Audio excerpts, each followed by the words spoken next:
Some of the content of Patriots Unfiltered may not be suitable for all audiences. Listener discretion is advised.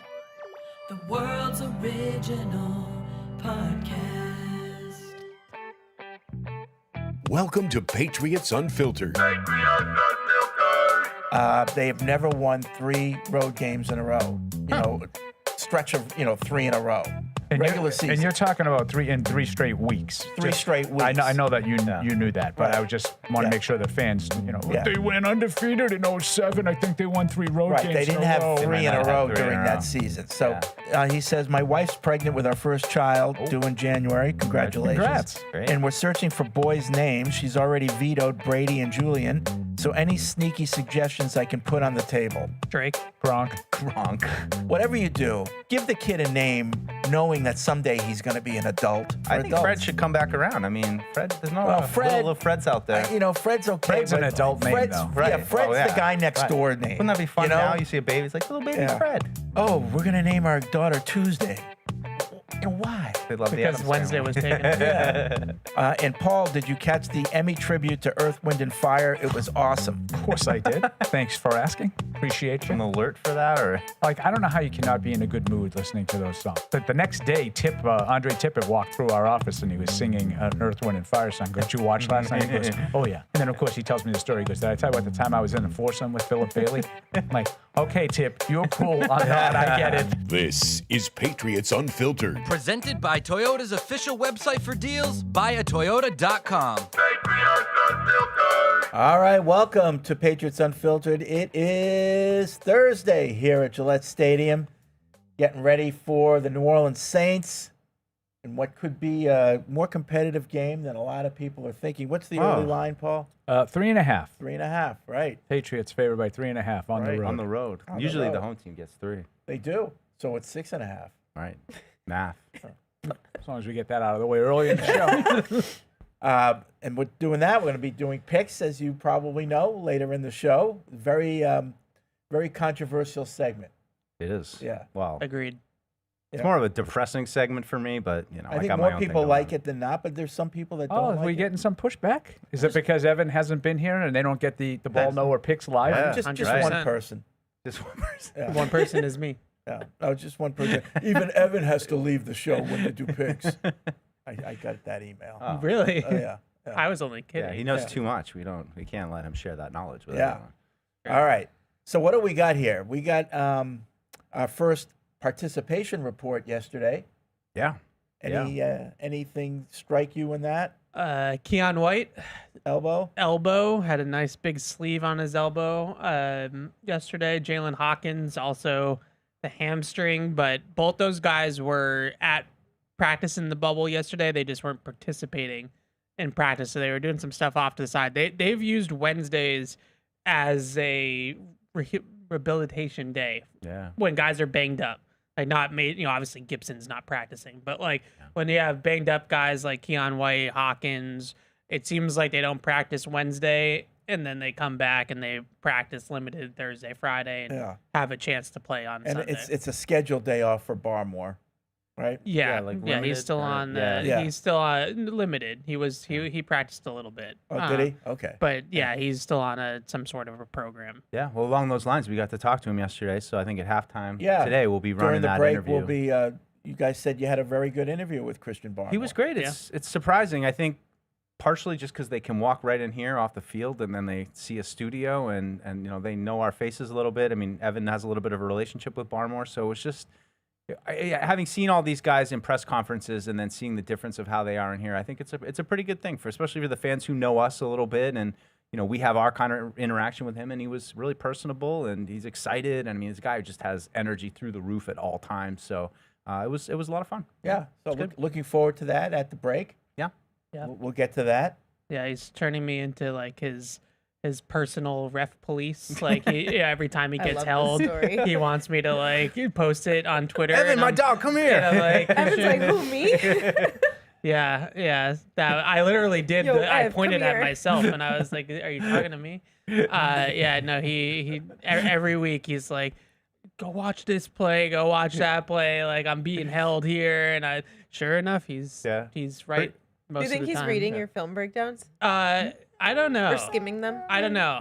Just to his part. Yeah, we talk about like pass rush and stuff a lot. You know, I pick his brain about it, and so I think he knows that I grind the tape a little bit. Yeah. So Well, pretty soon in the locker room, he's just gonna be like, Evan.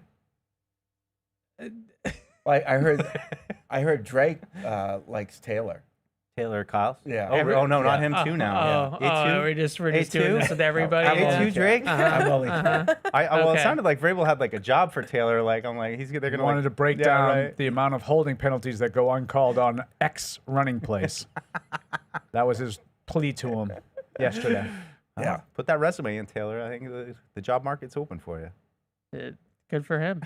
Wait, I have a question. Evan, was it you who asked that first initial question to Diggs where he made like the 5 out of 10 comment or the 6 out of 10 comment? I didn't ask the original question, but You asked the follow-up? The 6 out of 10 was after the game on Sunday night. Yeah, that Did was you me. hear Vrabel on EEI when he said, I couldn't help but think about you because he said, I don't know which reporter it was. I don't know the guy. And I was like, I'm pretty sure it was Evan. No, So I was like, how I does just he feel asked him this? about like how he was feeling, 200-yard games in a row. I was like, you must be feeling pretty good. And he jokingly said 6 out of 10. And that was not the question, but yeah, that was what he said in response. But I did not ask the original question where he said 5 out of 10. So that was not the Staying point. on him though. I mean, I don't know if I did a good enough job highlighting yesterday him saying like this might be even more of a challenge this week for us to be able to repeat what we did last year. Easy to get up for a national game against Buffalo, but to keep the same intensity in their preparation throughout this week. They're in the bubble yesterday, a little bit of change of scenery for them. I liked what Diggs was saying. I think that was a good way to put it is can you repeat over, and that's what the good teams do, right? The good teams they beat the bad teams. It's not up and down and, you're bad against the bad ones, but then, that's the worst thing I think you could be. And Vrabel said it a lot. We don't want to be front runners. Freddie used to be great at this, and I'm being serious before you get mad at me. Like you used to like really identify when the Patriots would slip up, how infrequently it was, but another Super Bowl for the fill in the blank team, and they would then go out and lose 3 out of the next 4 or something like that. Buffalo did it a couple of times early in seasons where they would, I think the Ryan Fitzpatrick game kind of sticks out to me that they win and then you think, oh, is Buffalo going to be? No, they're not going to be. And Fred nails it. It's like that's another team that they won their Super Bowl. Jacksonville. Remember the year they went down to Jacksonville in the really hot weather? 2019. Yeah. Or maybe it was Jacksonville, 18. and they're going crazy. Duval. They fall that was apart. a tough day. Yeah. Freddie's all over those teams. Don't be one of those teams. Right. That was And I think 18, a lot of that falls on the coach. Yeah. You the coach, and Vrabel talked about it, you have to be consistent. Yeah. You have to make it consistent every week.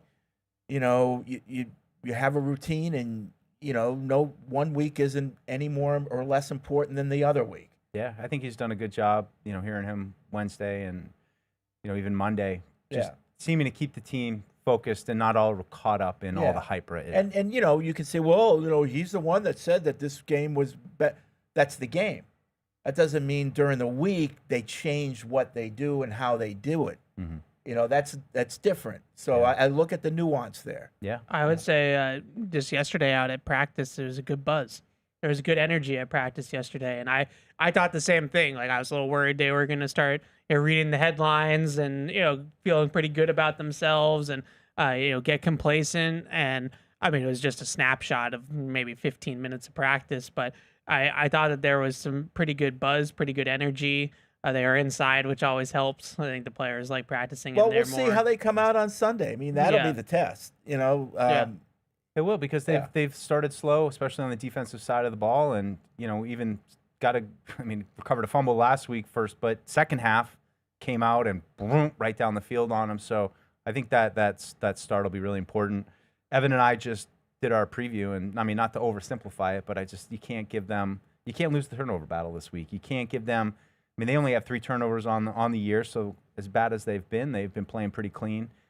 But last week, that's all you need to know is the 5 turnovers that the Giants coughed up, and that's all it takes. So I think play clean and maybe try to pick up some yardage and maybe even some points in special teams might be a good way to go. Yeah, and I guess the Saints are having trouble with their special teams. We talked about that yesterday. Yeah, they're the lowest ranked team. I mean, I think a lot of it's just Seattle, where they had their first half was, punt return for a touchdown, punt block, I think the big kickers kickoff missed return. five field Kickers goals, missed too. some too. So it's been across the board for them. For a With team that has a hard time scoring, you Yeah. can't Yeah. afford to be well, missing field goals. it's funny you say that, Paul. I'm going to bring this up because Morel, Evan were having a little pregame chatter this morning before we shot, and As we I do. said to Evan, I'm like, do you feel like the last couple of years you've gotten, I don't know how to say this, like your football knowledge has improved by watching a bad team a lot and really starting to understand like what makes a bad team bad teams and what could potentially make a bad team dangerous on a particular Sunday? Like you're always looking at limited Patriots teams in recent history and, breaking down those guys and, this is what they're going to have to do and they can't turn it over and, all those things. Evan spent a long time studying film of one of the greatest runs in sports history, and now we have a couple years of 4-win teams that, were discombobulated, weren't well coordinated, and, now when I watch some of the Saints, you see, this is, some of what the Patriots were dealing with when they, weren't quite sure about the quarterback. They had some weapons, here down in New Orleans, but, just a different perspective I think you get last couple of years. I think the biggest thing, just looking at it offensively, they are dead last in the league in explosive play rate. So they're just not an explosive offense, and their offensive line has not been good. And I when you look across the league, other than the quarterback position, the offenses that are good, they hit big plays and they can protect the quarterback. Like those are like the common denominators, and the Saints don't do either of those things well. And so I think that if you're talking about why is this offense bad, it usually starts up front, and it starts with, are you dangerous? Like, can you really put fear into a defense? And right now, their offense, outside of 1 week where Shaheed goes for 87 yards on a touchdown, has really not put any fear into defenses. Well, even last week they only had one touchdown, and then it's just field goals and what was it, a pick six? Well, so. yeah. They forced 5 straight turnovers, and they only scored 6 points. 6 points off of 5 turnovers. Right. So they won. This is like a classic Paul game from the last couple pick years, nothing. where it's like the like pick three, they it's a got to pick nothing. only got to 26 points after turning the ball over 5 times. Yeah. Like that's usually when the opponent turns the ball over 5 times, you score a lot more. Kamara's on their participation report with an ankle. Do we know how bad that is? No, I think he's been on it. So I don't know if it's a lingering just kind of a thing? little lingering thing. Yeah. But he seemed okay last week. But yeah, something to monitor. I mean, they need every little piece that they can get, and I want to continue to feel good about the Patriots defense. They've done a really good job so far. Impressed me last week. So keep it up. Especially these guys don't have a day off where, come up and tackle them. There's going to be a lot of underneath stuff. So I think broken tackles, that's the stuff they can't let happen, or they're going to, then that's how they're going to find their way to picking up some yardage. I was reading old friend Nick Underhill, who's down there in New Orleans covering the Saints, does a really good job. Kamara, and I'm not trying to say don't overlook Kamara, but Kamara is not really the guy that his name brand is like what we recognize with right now. But they're talking a lot about Kendre Miller potentially taking over as the lead back in New Orleans right now, and he's been running better all year than Kamara. So I don't know if that's ankle injury related, if Kamara, it's finally catching up to Kamara. Being 30 years old. Yeah, I don't know what it is, but they don't talk or write about Kamara the way that you think of Alvin Kamara when the name comes up. To be honest with you, I've never really loved Kamara as a pure runner. As a running back, I think he's been terrific. Well, you don't like any runner as a No, runner. but I do like his kind of running back. True. That's the kind, the versatile guy that catches passes and you can hand the ball to him once in a while. Yeah. They've tried to make him sort of their full-time lead back, and I don't think that's what he's really best suited for. And as Alex said, at age 30, That's when it starts. that's a weird time to try to give him more of a workload. But yeah, I mean, he's a terrific receiver, and he's made a million plays for that team over the years out of the backfield. But he doesn't worry me as a between the tackles, consistent 15 carry a game threat. No. Yeah, I mean, he's at 4 yards per touch right now. It'd be a career low for him. What's our defense rank as of week 5? Not too great. In terms I of mean, what? run Yeah. Like defense. overall Total defense. defense? Like when you Yeah. say, I oh, don't you know. have the 4th ranked defense, whatever those metrics are, how do we rank? Well, that would be yards. Probably middle. Yeah, I don't pay attention to yards. No, I was waiting for him to say that. DVOA, I think they're With his 28 nose up now. in the air. I don't pay Yeah. attention to But the one he No. does pay attention to, they're They're low 28, but 20s. they're trending in the right direction now that Gonzalez is back. So a lot of that was, early on in the season without Gonzalez, but I think the Raiders game hurts them yeah. too because it's all connected. Right. And you get kind of torched sure. by Geno Smith, and now they're terrible. So I think that reflects a little bit too. Yeah, but their run defense has been really good. I think that's Their top run- 5. Right? Yeah, they're like top 10 in the league in run defense. What about points allowed? They're like 9th or 10th. They're 9th since week 2. Isn't that the most important one? Eh. No? Because you can have one game that skews it It one way or just- the other. It is like I hear that. Yeah, I just think things like yards and points lack context. Like who are they playing? Who's healthy for the other team? What quarterbacks are you facing? Yep. Like all that kind of. Whereas like things like DVOA try to bake that type of stuff into. But have the you ever had a metrics. team that was like top 5 in points allowed, meaning good, that didn't have a winning record? Yeah, the Patriots. Really? I mean, the Patriots in like 23 were a really good defense in terms of a lot of the stats, and they were 4-13. I'm talking about points allowed. Yeah, they were probably top 10 in the league in Yeah, points allowed I in feel 23. like the Germany. Remember the Germany game? The defense That's true. stalled out. Yeah. Right. No, you're right. Germany- There was a lot of. We just didn't have an offense. 10-6, I have them 10-6, all. 10-7, 6-0. That's Yeah. right. Those are the 3 at Yeah, down the right. stretch. No, they're in Yeah. points. They're 12th on offense and 9th on defense right now. Yards, they're 16th and 18th. Third down, they're 14th and 21st. Red zone, 16th and 30th. Yeah, the red zone defense has been bad. Yeah. That's been a weak spot. Yeah. Oh, DVOA, 21st overall, 13th offense, 27th defense, and 15th on special teams. EPA is 10th and 22nd. So, I think the defense is getting better statistically, but to me, it was just, how did it look? And that against, Josh Allen, yeah, they gave up some plays for sure, but that's what's going to happen. I like what the horses that they have to deal with those kind of guys and to make plays at the end of the game. Okay. 855-PATS-500 is the hotline. Podcast@patriots.com is the email address. We got to hurry because we got to do picks later. We're going to have the Barmore interview at the break. Yeah. So a full show. And, of course, you. So let's get to you. Sean in Vancouver's on the line. What's up, Sean? Hi, yeah, sorry about yesterday. For some reason, I couldn't get through. It got cut off. Oh, it's all forgotten. What happened? It's okay. Oh, yeah, no. Water under the bridge. Yeah, Send don't an worry about it, apology. Sean. You're forgiven. You could buy us lunch if you feel Thank better. Yeah, I should. I haven't done that yet. All right. In Canadian. No, seriously, I'll buy you Canadian lunch. Some poutine. What is that, like bacon? Yeah, Or what? Poutine. Poutine. Hell yeah. Poutine. Yeah, poutine and some smoked meat. Yeah, so seriously, I'm really excited about the Patriots, and I don't see them losing unless they beat themselves. So down in New Orleans, if they don't beat themselves, I'm thinking that they'll win 28-14. The question I have is about stopping the tight end. I don't know if Juwan Johnson's going to play. I know he's got an ankle or something as well. So whatever tight end they face, I'm wondering what adjustments do you think they'll make to take care of that. So I'll leave you with that question and go Pats. Okay, so how do you all of a sudden go from tight ends burning you to getting better? It's a fair question. They are giving up the second most yards in the league to tight ends right now. Now they've faced good tight ends. Brock Bowers is a good player. Dalton Kincaid's a good player. Pittsburgh has multiple good tight ends. So some of that's schedule related, but they have not been able to cover tight ends really since training camp. Like Deuce has been saying it. Like it's They're really actually good against Pittsburgh in that regard. I don't think Freiermuth did much, and Jonnu Smith didn't do much either. But the other one, Yeah. Brock Bowers Is- had a huge game. Yeah. Is it sometimes a pick your poison thing? I mean, I don't know that. I just would say, are they in danger of losing games because of their inability to cover tight ends? I mean, it's a weakness right now, but I don't think it's one of like the fatal flaw kind of weakness.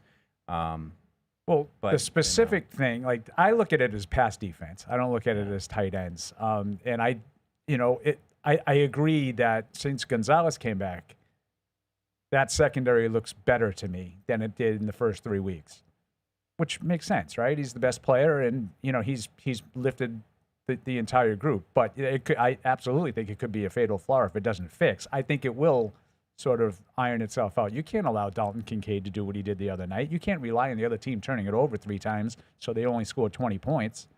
You need to come up with some stops, too. You need to force some punts once in a while, too. Yeah, highlights for me if they're going forward. I don't know what Craig Woodson's ceiling is, but it shows what if you got a really elite safety into this mix of somebody who is just as comfortable, good in coverage, and has some range on the back. I mean, look, I know everybody's looking for that player, but that would be the fix, and would really make a big impact on. But this I think they defense. have some fixes on the team, Yeah. because It's a good point. But, about like, Woodson. the I think Woodson and Hawkins are free safeties. Yeah. I think those are guys that are best used in help defense and deep zones and ranging over the top and that sort of thing. When they're in coverage, they're not man coverage players.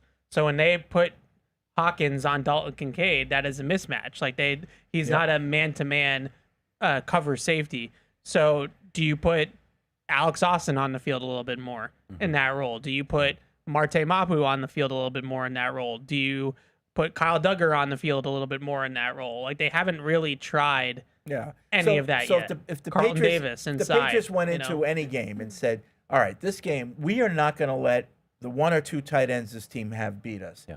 What are you giving? What would this Patriots team be giving up in order to do that? What would they have to sacrifice in order to do that? Well, I mean, some numbers in the secondary. I mean, help over the top, or you're committing. Yeah, maybe moving Carlton Davis inside. That's what I was Yeah. wondering about Yeah. sacrificing. If they have to probably moved sacrifice one of your anything. corners onto a tight end to make sure that tight end didn't kill you, and then maybe someone else beat you. But Maybe. I mean, that's what I don't necessarily think that you have to give up all these resources to I don't think that this is Rob Gronkowski. I think it's right? been Like, better the last couple of weeks with Gonzo. I think it's been better. Yeah. And your point about Woodson, those two guys are back there, and I think they've struggled. But in my mind, I think it's reasonable to expect Craig Woodson as a rookie who's playing every game. Maybe in week 15 he's a better player. Yeah, Now maybe for he sure. hits the wall too. I get that. Yeah. But he's just starting out his career and he's struggled. Yeah. Maybe he will get better as he gets more experience, and maybe that will help Yeah. with the tight ends. No, That was the first thing that when you mentioned that, and then Evan jumped in with the there could be existing players. He might be a better player, Yeah. Oh, that's the hope. 5 or That's 6 the weeks hope. down the line than he is now. He gave up one catch to Kincaid, on Sunday night in man. But when he plays eyes on the football and he's just allowed to kind of see ball, get ball, I see it with him. Like he's fast, he's physical. Yeah. He can fly downhill at the line of scrimmage. Like he's not a cover safety. He's not a guy that you're going to line up over the slot and play man-to-man against the tight end. It's just not a skill set that's a strong suit of his. Even going back to college, watching him cover tight ends at Cal, it wasn't necessarily a strength of his. So I look at a guy like Alex Austin, who I know had some struggles playing on the outside before Gonzo came back, but do you have him on third down? It's 3rd and 8, and you know that they're going to pass, and they have a pass-catching tight end that's giving you problems. Like, do you put more of a corner on him instead of putting one of the safeties on him? I also just look at their schedule. I mean, coming up, it's not a murderer's row at tight ends. I mean, I think Kincaid is definitely a significant piece to think about down the road, especially if that game means something. But, New Orleans this week, Tennessee. I mean, they have Cleveland, Njoku in Cleveland. Njoku's and pretty then good. Kyle Pitts. Kyle with the Pitts Atlanta. pretty good. Tennessee. Mark Andrews. Tennessee is that is there Conquo? Yeah, Shiggy He's not bad. He's okay. I mean, don't but know. I'm with Deuce. In terms, that's not Kincaid or Brock Bowers. Those guys are. But Njoku and Kyle Pitts that's some tougher. guys with good size too. Yeah, That's, and then something yeah. else to consider. And then you I'm have to play interested in Kincaid Mapu. again, I'm too. interested in Mapu, just his size and the way he moves. I think he could be an option, but I don't know if we really mentioned it. But I mean, Kyle Duggar barely played at all last week, so Right. Jelani Tavai coming back. I wonder if that's kind of kicking him out of that linebacker role that they were playing. Do you him think in. the potential that they see in Woodson made it easier for them to say, okay, goodbye, Peppers? I think they wanted their safeties to be able to cover the deep part of the field. They wanted more range, more play speed. I don't think they wanted the thumpers at that position anymore. And now, they've kind of gone the opposite direction where their safeties are playing 15, 20 yards off the line of scrimmage most of the time. And that's kind of their new thing. They play a lot more quarters. They play a lot more too high safety. They're not asking the safeties to come in and fill the B gap like they were in the Belichick defense, like Peppers was doing. So, I just think that this defense asks different things out of the safeties than what the old defense does. Now, we talked about it with Peppers, like he might be a better player just overall than these two guys and Woodson and Hawkins, but it just is a skill set thing to me that they like these guys a little bit better. Speaking of tight ends, Kyle in Pembroke writes in, I have to give love to Hunter Henry, who has the 17th most catches among tight ends, but the 6th most receiving yards and the 2nd most touchdowns, on a pace to have 800-plus yards and close to 10 touchdowns this year. In my opinion, he's been the most consistent receiver for the Patriots. So I ask you guys to fill in the blank. Hunter Henry is a top blank tight end in the NFL. 12? I think he's a top 10 tight end in the league. For back-to-back years, he's been top 10 in pretty much all the I was going to say 10-ish. the production. I was going to cheat. Yeah. Now, That's why I said the blocking, top 12. yeah. Take it or leave it with the It's blocking. gotten But maybe better with it, been but good. I agree with Evan. There are times where I think that limits their offense a tiny bit, but you'll take it because of his reliability in the passing game. and he makes it work. Like he's not the fastest guy anymore, and he gets open. Like he kind of has that like old man at the Y type game where he's just like doing like he's just smarter and clever and creative with his routes because he's not running by anybody anymore at this age, and he still finds a way to figure it out. Patty in Agawam, today's his 49th birthday. Woo. Happy birthday. Welcome to the club, Patty. Sorry, Patty. Hey, what's going on? What's going on, everyone? Did you take the day off, or you go in on your birthday? No, I'm working today. There you go. And how many years has this been your 49th birthday? Just the one, Paulie. Oh, good The for one, I you. swear. Nine. I'm glad you guys are talking about secondary because I had a question. I don't know, Evan, if you've watched any film and Maybe. Rarely. Wanted to see if the Saints deplore any 11 personnel, and if they do end up doing that with Cooks and Shaheed and Olave, how do you see the cornerback matchup in this game? And I'll take that off air, guys. And thank you for the birthday wishes. All right, thank you. You can buy us Happy lunch for your birthday. I would I gotta. Yeah. I would guess that Marcus Jones will probably take Shaheed in this game. Yeah. Speed on speed, and then between Olave and Cooks, I don't think that you really need to like shadow with Gonzo and Carlton Davis. So I kind of expect them to play sides in that respect. But Shaheed plays a ton in the slot. That's been his role, and so I'd expect Marcus Jones to cover him the most out of everybody. Christian in Virginia. Hey, Christian. We have a lot of Christians. Hey guys, how's it going? Hey. Hey. So the first thing I wanted to say was right after that 2-minute drill in their game against the Giants, that was probably the lamest call I've seen in a while on that roughing the passer there. He absolutely laid out Jackson Dart, and that was just ridiculous. But I think we're going to crush him this week. I'm thinking about 3 interceptions, and it's going to be 36-17 on Patriots. Okay. What play are you talking about? What game? The end of the Saints-Giants game. Giants-Saints. Oh. Yeah, it was rough. And that was a game-deciding call, or? I wouldn't call it that. No, it wasn't game-deciding, but just the penalty was terrible. Well, a lot of these penalties are terrible. It's just the way they call it. It was a soft call. Yeah. But All right, so what was your score again? 37. 36-17. 36-17. Wow, I'll take that as long as we're on the top end. Good enough. Thanks, Christian. Good clarification, Fred. Yeah. The bottom end, not so much. Don't want to be You don't there. want to start getting aggregated. No. Oh, boss man says they're going to get blown out. No, sirree. That's not what he said. Never. A lot of emails coming in. Matt in Wichita writing in about penalties. He says they're up across the NFL. Good. This what we season, need. there are 17.7 penalties per game in the league. This is the highest total since 2019. 19 was also an outlier in terms of penalties per game. I was wondering if you had some insight into why so many penalties are getting called from watching the all 22 each year. Some of these games are hard to watch. There have been 8 games with 25 or more penalties. In the Dallas versus Giants game, week 2 is leading the season with 35 penalties called. Oh my This God. is all penalties called, not necessarily accepted. Right. But each penalty ruins the experience for the fans a bit. think Mike Vrabel might agree with you. Every week he's got a bone to pick about some of the penalties. Just tell us what it is. Just help us. He had a tour de force yesterday. Yeah, I'm with him in terms of the volume of these like procedural penalties, these alignment penalties, and that's why I think penalties are up. Yeah. I think someone in the league office has a hair across his butt about these alignment nonsense, and he decided this is going to be our important thing this year. I want you guys to crack down on it.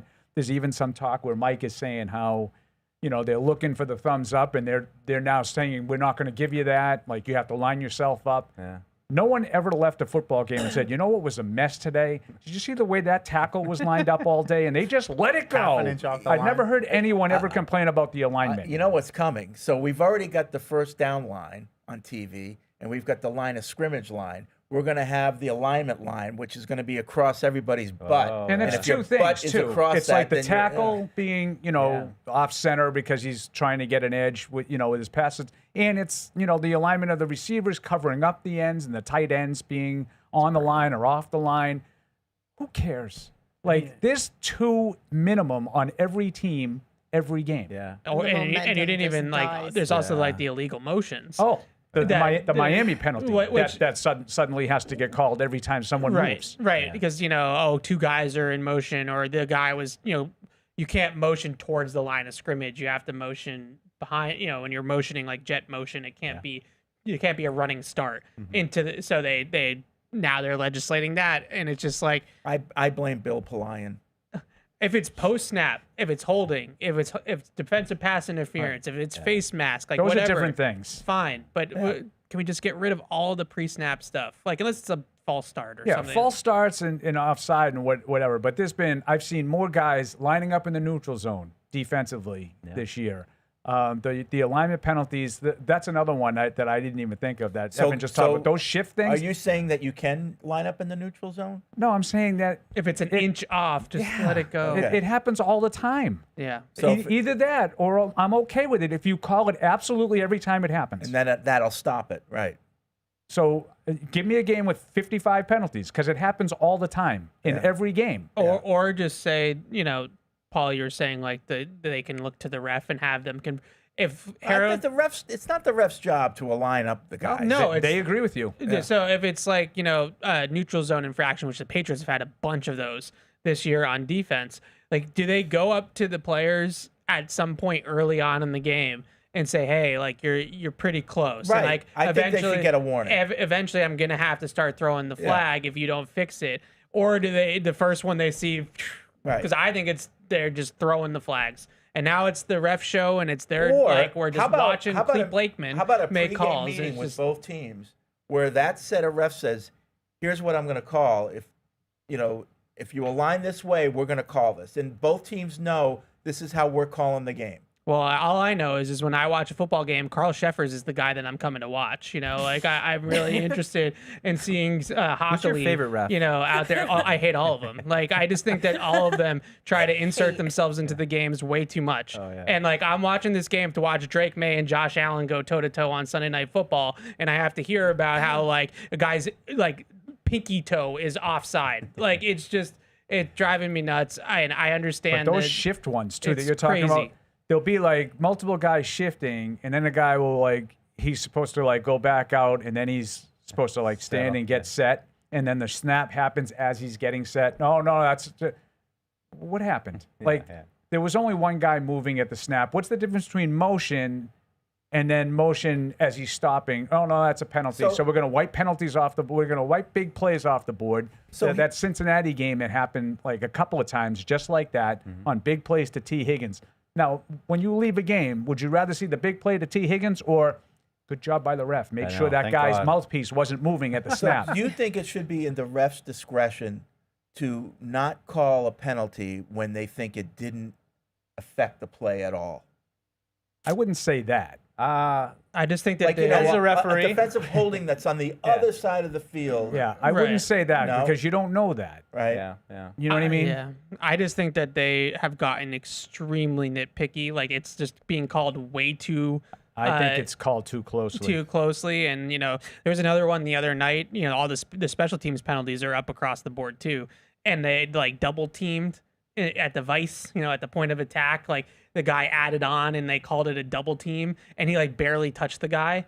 And it was just like, they were like, well, they're circling it. And the color guy is like, I mean, I guess, like, I suppose it's like, this is just, this wasn't what the rules Troy are for. Aikman was good like 2 weeks ago. He So just this is like, unwatchable. and they go to the rules expert who almost always backs up whatever the call is. Imagine Yeah, and then Troy just went on. He goes, and there was like silence for like 5 seconds, and Joe Buck, I think, recognized that Troy wanted to explode. Yeah. I think Joe Buck recognized You that Paul tee him up. Perillo was sitting next to him at the time, and What's all on of a your sudden mind, he goes, Troy? "No," he goes, "No, I can't keep my mouth shut anymore." This is, he just like went off on these calls, these picky line of scrimmage things. And then they miss blatant ones, like in the Jacksonville Chiefs game. The Chiefs guy just decked the Jacksonville receiver, and it was a pick, like in Jacksonville territory. They missed a blatant pass interference call, but then they will call the illegal shift on the next drive. It felt like last year there was just we were inundated with those, like the tackle was a little too close to the line of scrimmage and not far enough back. I don't remember as Jawan many Taylor. of those, but I know this year a point of emphasis was the sportsmanship and the taunting and stuff, and I haven't really seen a lot of that stuff. Usually when it's a point of emphasis over the first month of the season, you see, here we go, somebody just even like puts the ball near the guy there. But I haven't really noticed any of those. But yeah, I'm with you guys on that. But I agree one, with the emailer's tone. Like, there's just been too many penalties. Yeah. Barry Insiong, who's a super fan and always big weekend a for him, I person who bet. knows what's going on with Patriots Nation. He says Patriots fans will be meeting up at Dave & Buster's on Saturday at 6 p.m. down in New Orleans. And they also have a ticketed tailgate party starting at 8 a.m. at a lot near the Superdome. If you want more information on that, you can go to the Patriots Tailgate Facebook group. Patriots Tailgate Facebook group for more information. Dave & Buster's Saturday and the 8 o'clock tailgate party at the Superdome. D&B's. Did you go to the Super Bowl in '96, the Drew one, I as did. a fan? I did. I was there Yeah? as a fan. Right, I thought so. Yeah. How was that? Was, Until the end of the game. first quarter was great. Really good kickoff, right? Yeah. For 3 quarters, it was great. And then they gave up the kick return to go down by 14. They had to just sort of throw it every play. Max Lane decided to start Max Lane playing. got killed. My boy Drew did not handle it well. Yeah. But more importantly, how Not was the good. pregame for you? Was that your first time down there? Were you? That was my first time in New Orleans, yeah. I've still never been, but I lost a bet.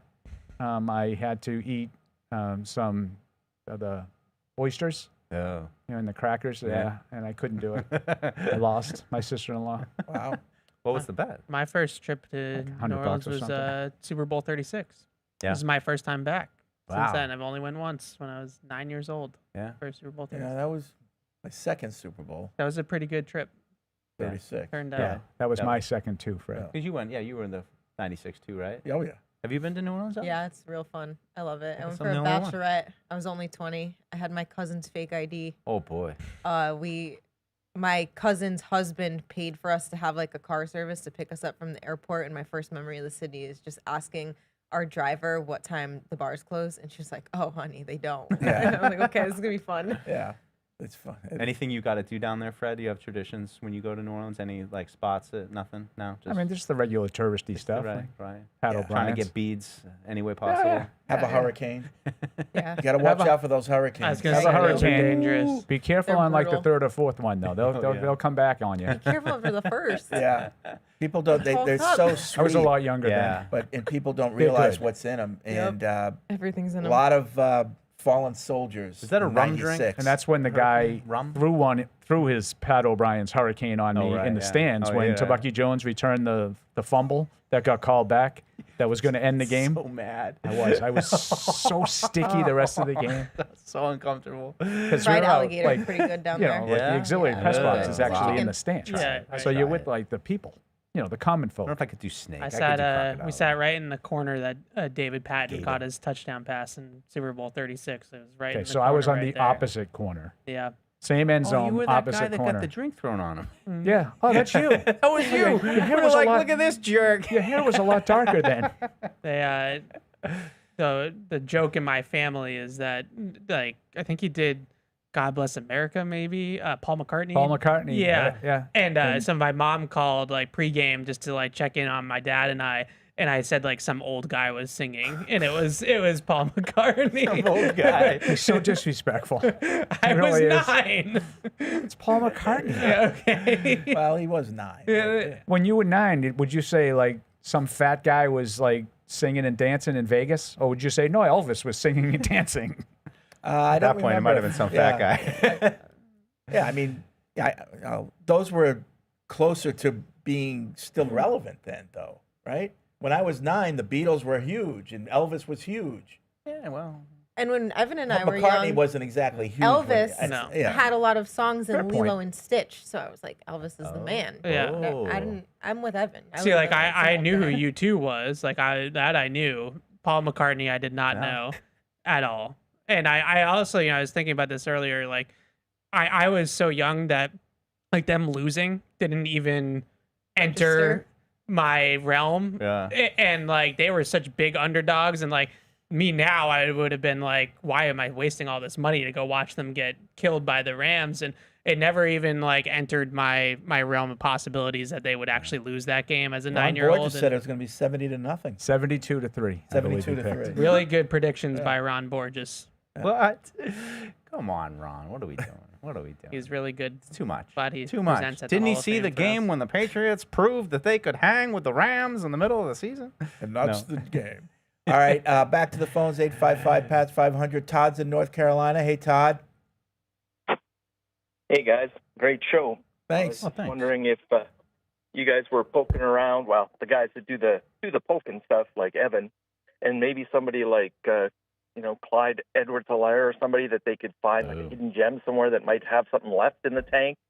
I'm kind of worried about our, just the platooning of the running backs. I really think they need to swap them out to make them most efficient, because it's just, we get one hurt and the fumbles come back for the other, then we're in trouble. So, is there anybody out there that you can think of? No, we were saying some Thanks, Todd. standard names, but I mean, if they haven't There's done always it now, running backs available in terms of. But I you know, agree with Todd. They probably will sign someone at some point. Yeah, I think you need some layer of depth. Evan and I were talking about Terrell Jennings kind of talking like, I'm up, but it's not that hard to imagine that he's up, but he ain't touching the ball. Or up for this week. Right. And then they're maybe going to next figure week they out, figure I think they had some in for workouts this week. They signed one for the practice squad. Yeah. You know, maybe someone like, I don't know if Edwards-Helaire would make the most sense, but, we keep talking about Gus Edwards. Yeah, Gus Bus or Zach Moss or Ezekiel Elliott. Those guys are, that I think are more reliable as traditional ball carriers between the tackles, first down, hold on to the ball kind of types. But I like his point Veterans. of, is Ramondre back up now with heavy volume, and this is a game where I'm telling you, you can't turn the ball over. That's their route to victory, and they're puts a good at little punching pressure at on it, him. yeah. And Demario Davis. Douglas Davis. Yeah, but they, just statistically, their running backs are the worst in the league. Like they're the worst at breaking tackles. They're the worst at yards after contact. They have not gotten outside of Ramondre in Miami. They have really not gotten great production out of the running backs at all. So it's not just that they need bodies. Like they might need an upgrade. Like they might need somebody better. That's kind of where I'm at. That's probably a next offseason thing, but.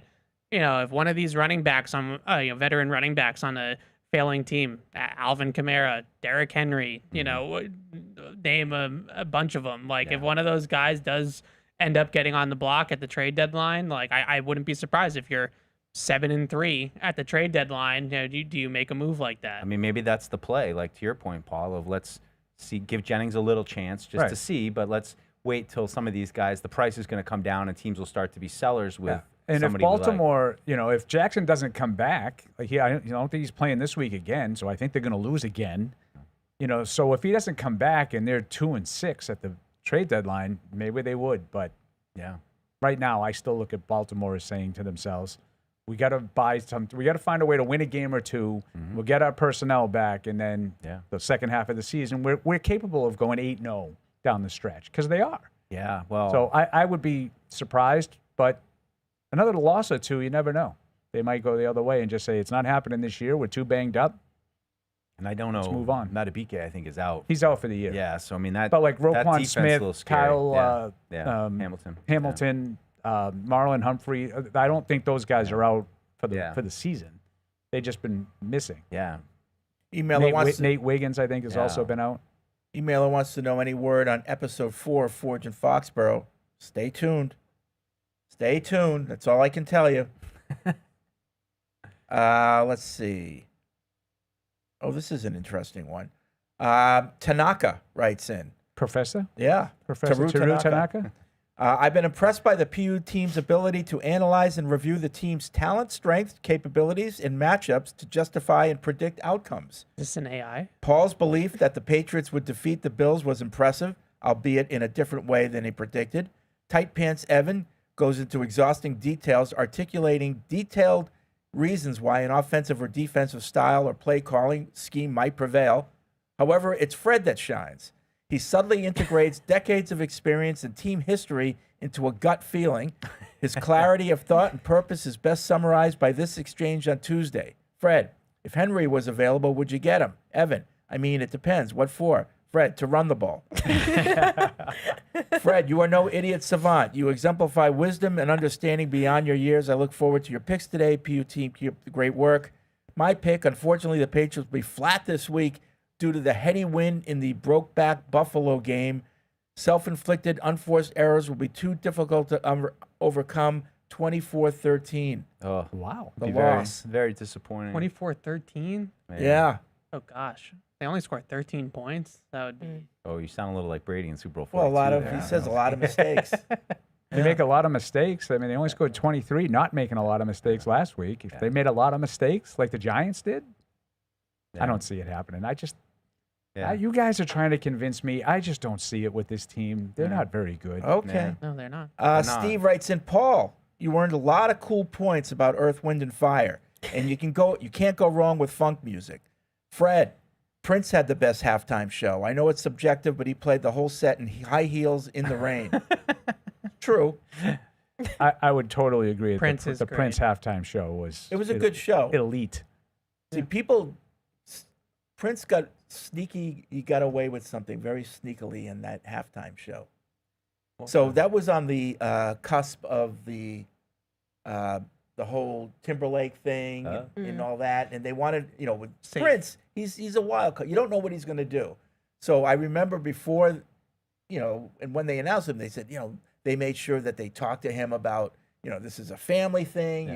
You gotta, no nudity. You can't do anything. Gotta keep your clothes on. He agreed to that and everything.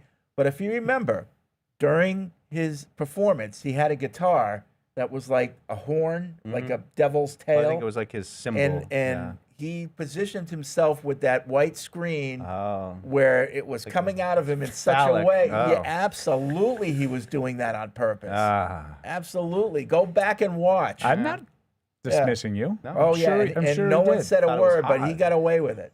He got away with it. I'm very interested to hear about the reactions to Bad Bunny because I have a feeling that that's going to hit one very specific target demographic, and the rest of the people watching the Super Bowl are going to be like, who the heck is this guy? They already are. So, I mean, some people will love it and some people will hate it. It's one of my favorite things about the Super Bowl is I go on Twitter as the halftime thing and I get 50 visceral hatred and 50 visceral, that's the greatest thing I've ever seen.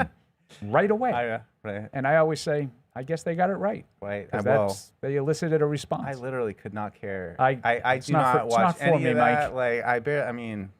Whatever. Whoever played, great. It's just not for me. But isn't Bad Bunny he collabs with a lot of people? I love Bad Bunny. I don't know how much collabing he does, but I don't know. If you don't like Spanish music and you can't really bop to it, can you just get down to anything? Sure. I don't know. I like Bad Bunny too, but I know that it's fun. It's dance music. Yeah, it's gonna be I don't know. He was really funny in Happy Gilmore too. Yeah, he was. He did great in that. Yeah, he was great in that. I always thought Bad Bunny was a clothing line. I really did. This is my point. It's Roller Rabbit. I just that's Roller Rabbit. At least with Kendrick, I feel like because of the beef with Drake, especially too. He was popular enough that everybody kind of knows who he is. Yeah. I think Bad Bunny is pretty niche like that for a Super Bowl halftime show at least. He's one of the biggest that's like the American bubble, though. Like, he's one of the biggest artists in the world. Yeah. And if you're Yeah. trying to expand to a It's global American audience, I agree. that's how you pull people into the game because they don't understand what's going on in a football that's game. why But they're- Bad Bunny is playing the halftime show. That's so- why they're doing it, Alex. You course. just nailed it. Yeah. And I don't know. It's just fun dance music. Like at our Christmas party, Fred was dancing to Bad Bunny. I saw it with my own eyes. I don't You- even know and if you he didn't even- realized. I He didn't doesn't know even it. realize You didn't it. even know it. He Like, doesn't oh, even realize oh, it. listen, when I But hear the continue rhythm, I gotta Pregunta, move. Exactly. When the and rhythm- that's my I gotta whole move. point. When the Yeah. rhythm, When the when rhythm beat takes is so, over Fred's body. Exactly. Oh, yeah. Rhythm is gonna This get conversation's you. great. And like I don't know, I don't really speak Spanish. I love- I grew up with Daddy Yankee. Like millennials Like, had Daddy Yankee. And I would loved never, it, I would never you know? buy her music, but Gloria Estefan, Oh, early that- stuff. with- Oh, let's Oh, go. yeah. Did you not Oh, just let's hear Mike go. and I do a duet of Rhythm is Gonna Get No, I mean let's go. Rhythm is gonna You know that kind of, and I love house music. Tonight. Yeah, Yeah. a good beat is a good beat, Yeah. and if you like to dance, and it's gonna be Sure. fun. I mean, I don't- like to dance, but I don't usually just stand up in the middle of the Super Bowl halftime and be like, "All right, let's go." What about you in know, your like, in your seat? I'm getting just like nachos or something. That's when I go. I'm getting the I mozzarella load and my up for round Tostitos. 2 of feeding myself to a What stupid. about when it was Shakira and J Lo? Oh, She didn't Shakira, get up there and not. That was a little- good performance. That was That a little. was a phenomenal That was a little performance. different. Oh, Shakira. Yeah. To be honest with you, I didn't. Paul had to excuse himself. I didn't really. In all honesty, I didn't really. Watching on his phone. I didn't really watch it, to be honest. Really? I've It's too seen much. it, Beth but was I didn't. there. I You close your eyes, oh, Beth mister. knows. Beth You knows close that your J-Lo, eyes, mister. Beth knows that J-Lo and I have a thing. She knows that she was singing to me right. at I the like post Super Shakira. Bowl. I like Shakira too. Shakira is Shakira is one of my Top like. notch. If I could, I love my life, but that's someone I would be like, okay, I would trade Shakira. lives with Shakira. Yeah. She can do it all. Your hips She won't can lie. sing. She can dance. Yeah. Hugh It's Jackman. fun. Yeah. Hugh Jackman. You'd like to be Hugh Jackman? Does everything exceptionally well. Oh, he He's the does. Wolverine. Yeah. And he can Broadway. dance. He dances. He sings. I hated that That Greatest Multi-talented. Showman movie. It angered me. I hated it so much. Which one? The Greatest Showman. Oh, I didn't say anything about the movies themselves. I'm talking about Yeah, what he sings in that one, Just and what he sings Fred the just same said. song over and over and over again. It But- bugs me. Sorry. that's an a me thing. unbelievable range of. Oh, yeah. Justin Timberlake. Yeah. He's An another incredible one. range Very, of. I very heard he's talented. an a-hole. No, Justin but I'm not Timberlake? talking about Yeah. that. I'm just talking about I the believe it. talent, Yeah. like a range of talent yeah. that's not everybody has. Well, we were talking about Jason Bateman too, of just, I mean, strictly acting talent, but the range to do great comedy is really Yeah. super dark. You know, there's not a lot of actors like Ozarks, that with yeah. that kind of range. Ozark. Christopher Walken. Yeah, great. And he can sing and dance. Great. Brown eggs. Yeah. But some of those guys, I local feel like eggs. they're almost comedic actors playing their dramatic self, but they almost make it a caricature of what they He like. does, That's he him, does like, a lot of that. you know. Yeah, he plays a caricature But- of himself. Now there's a shoot. Who's that? Bad Bunny, you could play every song that he's ever recorded, and I would never have heard any of them. Like I would But have you no might recollection. Oh, it might. rock No, to it a little. absolutely. Yeah, especially Alex, when Paulie gets a Miller Lite or two. Two tree. Great chair dancer. Chris in England, we definitely should not try and sign Derrick Henry. It would mean a change to Mike's locker room song, That's right. as there would then be someone who does. And now look one like of them Derrick looks Henry, like Derrick right? Henry. We just have to Yeah, remix it. we just put a little edit in. It actually is. It's just hard to imagine that the Ravens would Oh yeah. let go of him. Yeah, Like, and that's even what if- I keep even saying if- it, but everybody keeps suggesting it, and I'm like, well, maybe if they lost another game or two and they're out of it, they feel like they're out. Like they're still But the even odds-on then, favorite you to win the can't division. Just like hold on till next year and be like, we just still have incredible talent. Like Yeah. D Hop's windows probably you only have so much longer with him. Like run it back one more year. I know. That's what I would do. but Yeah, so would sometimes I. It the would owners- feel sometimes so the owners get cheap, short-sighted. right? That feels so short-sighted to me. I know it's I hard feel like to. the Ravens are too good of an organization I also to make think, a move like and, that. and I Yeah. wish I had the numbers. I saw someone tweet them out, but there's like extensive first down numbers for him this year. Like he just hasn't been the same guy. Yeah. He has a couple of big Fumble runs, issues too. which Yeah, have made the yeah. numbers look much better than they are. But he's been kind of tied up like to like 3.3 a carry. How old is he? between the tackles? He's like getting up there. 31. Yeah, I 30, was going to say, 32. like, Yeah. I mean, you hate He's an to- outlier. He's one of Yeah. the few that has remained as productive as he is. as the pilot, He's 31. Yeah, as the carries they are say pilot. pilot. about the thought. running backs when you get to 30, and it's true. It's hard.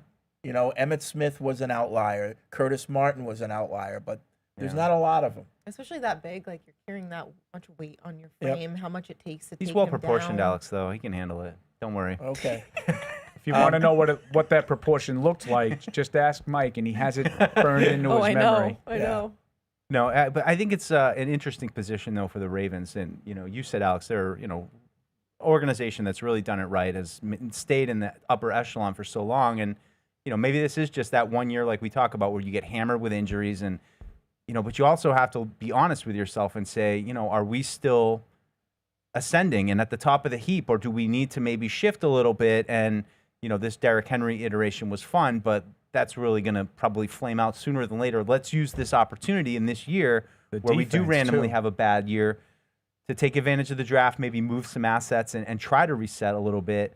The Patriots kind of did it in 2020 after, Brady left, for whatever reasons you want to believe. But I just think it's hard for an organization to look at themselves in the mirror and say, we've got Lamar Jackson, who, is an MVP candidate, and we have a lot of pieces, but at the same time, is it, are we still fresh? Are we still on the cutting edge? Is it still going up if we bring everybody back next year after this year? And the defense was not playing well before the injuries. Yeah. Like the defense now is in shambles, but it opened the season by giving up 41. Yeah.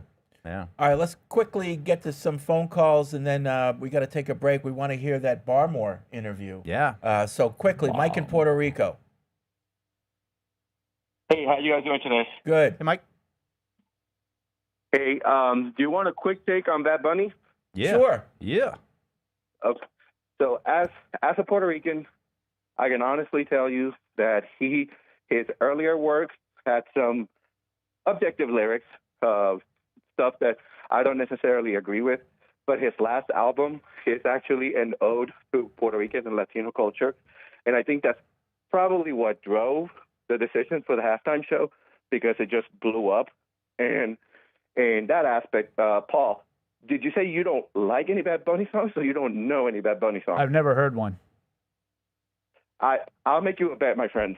If you listen to the halftime show completely and you tell me I heard none of those songs, I will get you a case of, what is it, Light Miller Lite? Yeah. You don't have to do that, because I'm going to tell you right now, I've never heard them. Bud Light. I don't think I have either. Yeah, I know I have. Like Kendrick Lamar, I knew of a handful of songs that I was like, that's a Kendrick Lamar. I don't know what they all are. I certainly don't know the words, but I've heard the songs. Yeah, right. Yeah. Yeah. See, I don't listen to music on the radio.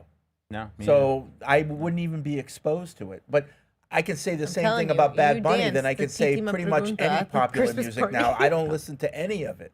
Yeah. So because I'm listening to sports radio, and when I have the radio on, I don't listen to music anymore. I should listen to more music. You came in the studio the other day and said, "Hey, you're listening to Eminem. You know M." I know his sound. I know Eminem. But and that would be too. Like if I heard a song, I would maybe say to myself, "This must be Bad Bunny." Yeah.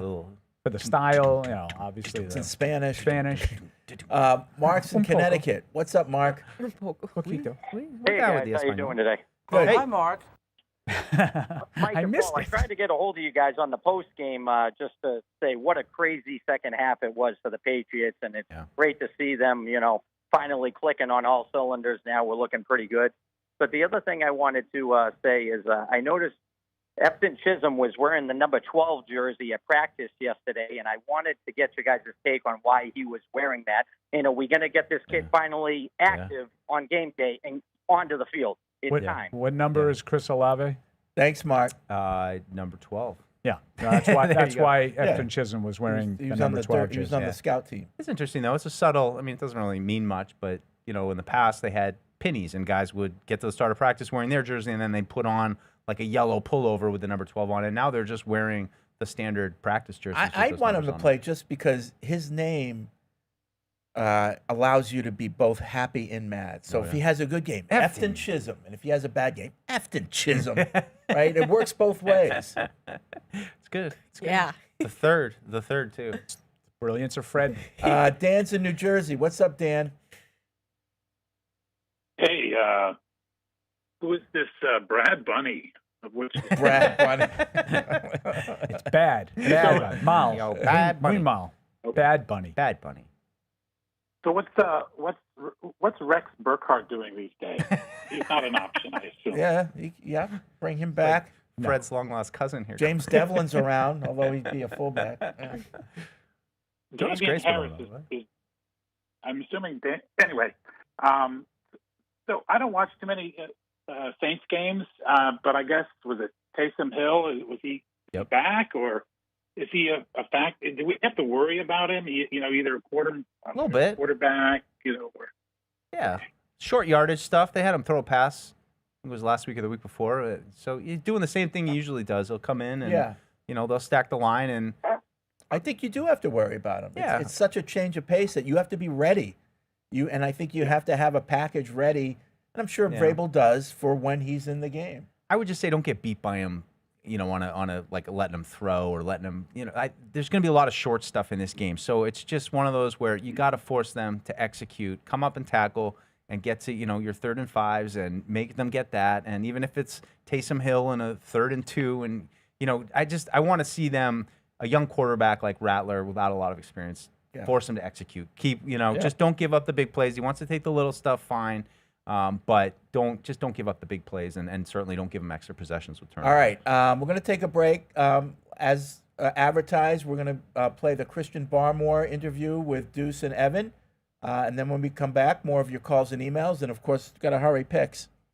Whether you're in the game or betting on the game, you'll need a game plan. DraftKings Sportsbook, the official sports betting partner of the New England Patriots, provides you with everything you need to build your personal betting game plan so you can get in on all the action while practicing safe bets.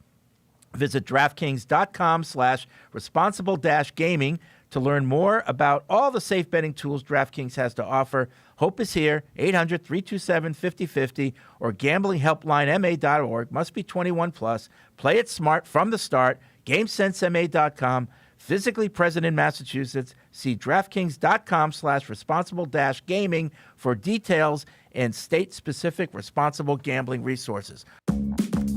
Isn't it time to get exactly what you want? Welcome to Red Hot Deal Days from Verizon, where you get your pick of our best deals. Like My Plan, where you can pick the perks you want and save on every one. For limited time, bring your own phones to a Verizon store and you can get My Plan for our best price ever. Get exactly what you want in your phone plan and only pay for what you need. Bring your phones to your Verizon store today and get My Plan. These deals won't last. It's your Verizon.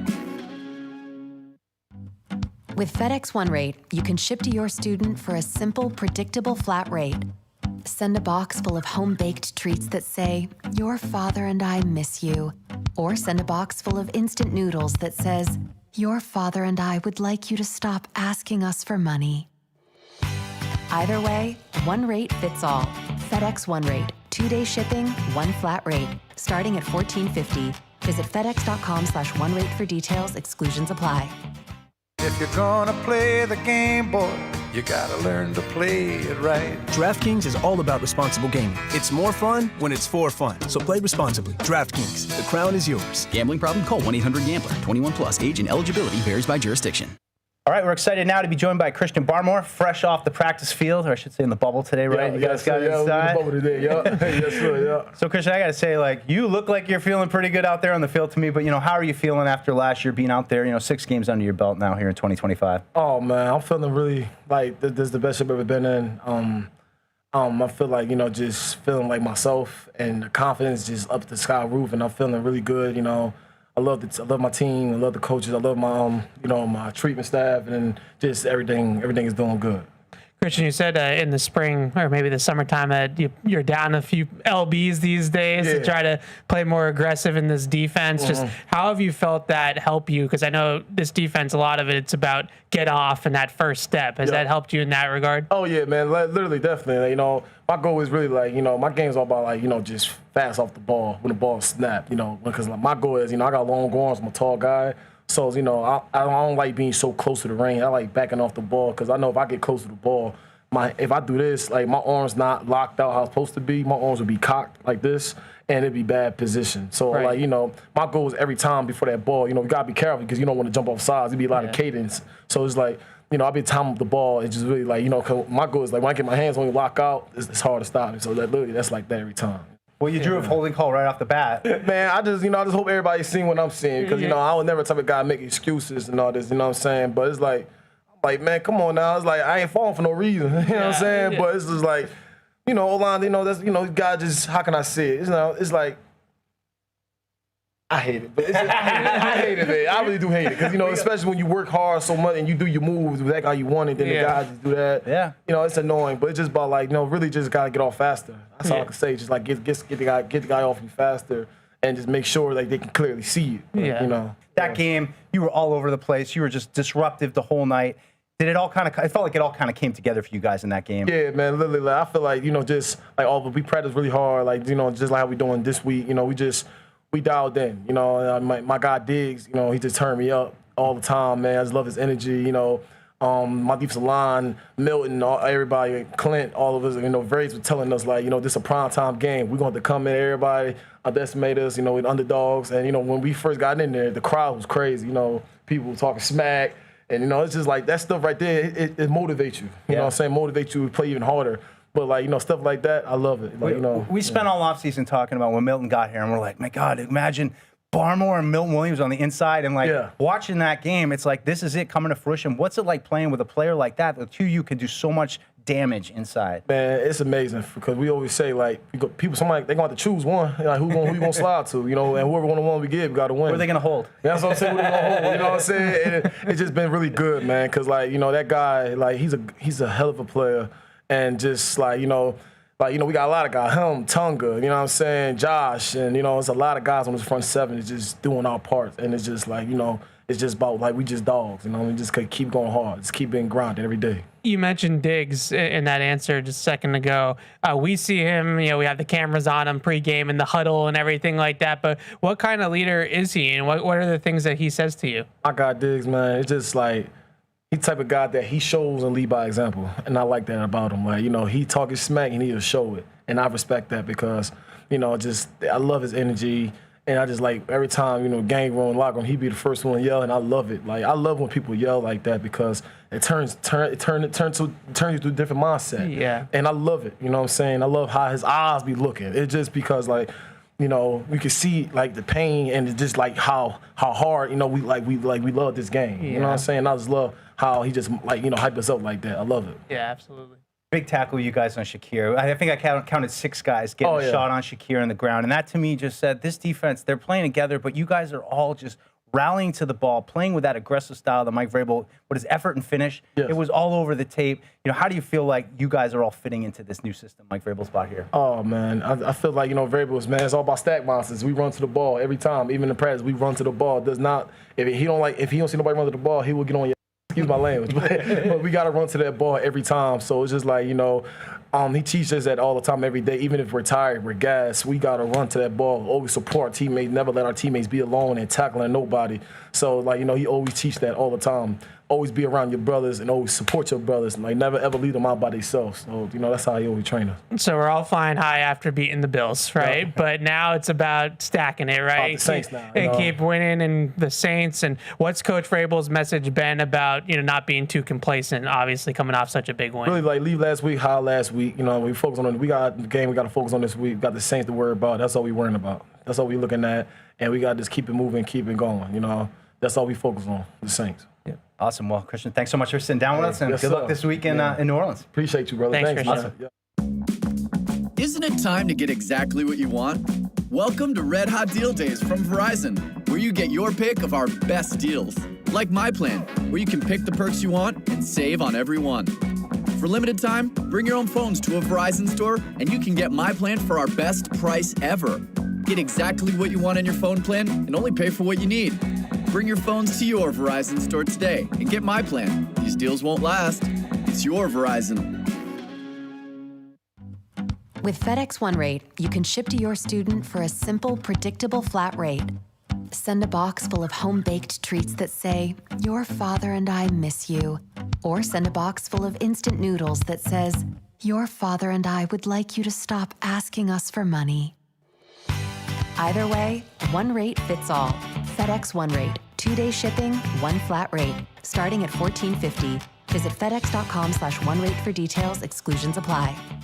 If you're gonna play the game, boy, you gotta learn to play it right. DraftKings is all about responsible gaming. It's more fun when it's for fun. So play responsibly. DraftKings, the crown is yours. Gambling problem? Call 1-800-GAMBLER. 21 plus. Age and eligibility varies by jurisdiction.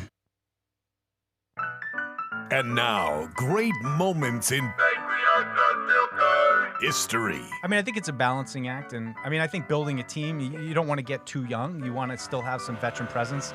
But, excuse me. Did you hear that? You know, I also don't think you can just turn it all over to. We haven't even eaten yet, Fred. Wow. What are they doing? Matt's going to take care of business. I love when Matt going to lay it the smack it down. Why does this marine muscles like ties a bandana first for some reason? Like, what is Rambo? Got a Morrell, survival first knife, blood. and I'm like, what is going on? Look out, Murdoch. But I'm coming to get you. Yeah, Todd, I would just say, though, I think generally, Paul and I are on the same page of just like this team has to get younger. They got to get younger. Oh, yeah. And so that guy's dead now, everybody. So neutralize. Back in covered in blood. Neutralize is the word we use. That was as excessive fast force. as I've ever seen you dispose of a body. That was impressive. That's another great moment from All right, back here at Patriots Unfiltered, 855-PASS-500 is the hotline. Podcast at patriots.com is the email address. You just saw the Christian Barmore interview with Evan and Paul. I hope you enjoyed that. It's Evan and Mike. Evan and Mike, I'm sorry. Sorry. I go and do my shows on Right. Wednesday afternoons. Yeah. So they recorded that yesterday. Yeah. All right, let's get back to the phones. Picks are coming up. Deuce has gone to the locker room. He'll be back. Evan will not, because he's going to go out to practice. Yeah. After the locker room. But we will carry on. And Tony's in Pennsylvania. What's up, Tony? Hey, what's up, fellas? Hey. Hey, so about the halftime. So there's more than two fan bases out there. I just think it's unfair because, when's the last time we had a good country song or a good, classic rock song out there like Kid Rock? When I was younger, Madden used to have like Stacy's Mom and some good quality older songs on there, but now it's just like one-sided, and Well, I don't think it's fair. They've got the classic rock people. I would like to hear some Morgan Wallen. No, I hear you, but Kid Rock or the point I think that we were trying to make is that we're going to watch. Like, I'd like to see Metallica, but I'm watching regardless of who's doing the halftime. By doing this, they bring in fans who are not fans, but people who may not watch, and that's the point. They've got us, Tony.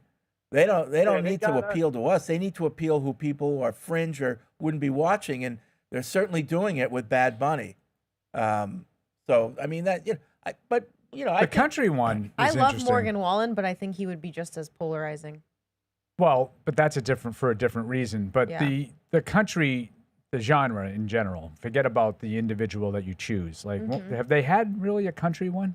Not recently. Chris Stapleton did either the anthem or America the Beautiful. It was Yeah, I mean, like just like the But actual I don't know about halftime. Yeah, not recently. I don't It's boring. think Who wants country? I don't think they have. I'm not a huge country guy, but a lot of people are. I know, but like I want to be energized. I at think halftime. the But that Killers. gives They should you- have the Killers come and do a halftime show. The Killers. Yeah. If they did that, that would be awesome. Mr. Brightside. They That have, would be and, awesome. like Mr. Brightside is like their fourth best song. They have so many hits. But not for a sports venue. For a sports venue, have you ever heard that song played at a game and Mr. not have 60,000 people No. singing it? Any wedding you've ever been to, any game you've ever been to. I remember the it's first just a wedding that I went banger. to that had that reaction. It's always the last song or I one of the looked at last Beth songs and I for was a like, reason. When did this become that song? I know. Do you know what? It happened sometime when I was in college. And this was like 10 years ago. Well, you didn't see it on the broadcast, but in Buffalo, they played that song in the whole. Mr. stadium. Brightside? Yeah, they're trying to I'm telling you, adopt it Fred, as their I've song. never not once have I heard that song played at a stadium and not had the entire stadium singing it. Right. Yeah. Like, it's amazing. I don't know why or when. I mean, it's And a like good the song. Hot Fuzz but album is like 20 years old already. So it's there's old. so many generations that you can touch with that. I feel like I've been calling What it is for Mr. Brightside? What is that song? What do you How does mean, it what go? is it? How does it go? I was falling Coming out of asleep. my cage hey, and I'm doing worried I'm just gonna get a fine. text because we're going Yeah. singing the Oh, song. yeah. I'm gonna get in actually, trouble. we can't sing it. I'll play for you right, after. We'll get Well, I sued. was coming out of my cage. We'll sing it. We'll say it like Christopher Walken would. No, I know we can't sing because we could get in trouble. I'm Mr. Brightside. Now I can't sing because I can't just sing. can't look. It's killing me. Okay, I don't know. And she's falling asleep. I heard a rumor that they're looking at Metallica for 2026.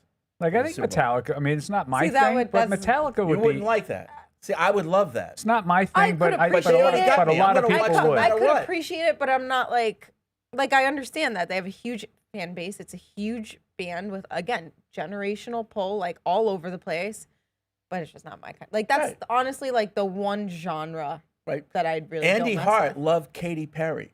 I thought that was terrible. I don't like You're out of your Katy mind Perry. that you thought it was terrible. I It's very don't like her, entertaining. but I even if you thought it didn't was like, a good I halftime show. I didn't think it was good at all. Like, you don't have I to just like think she's her. a terrible person. Oh, I don't know about that that. took a turn. Yeah, yeah. She like sued a bunch of Was nuns. she your roommate at one time? No. No. Oh.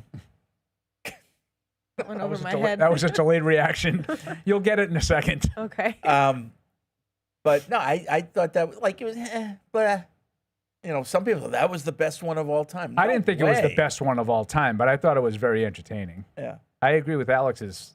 I mean, you don't have to, and I do like her Yeah. songs. But I thought and she's Tom Petty stunning. wasn't that good. Yeah, I didn't think Tom Petty was good, but Well, that's it's not too my mellow. Yeah, it's too mellow. Yeah. You got what, 10 minutes? The Killers. I'm telling you. You got 10 minutes. You got to bring it for 10 minutes.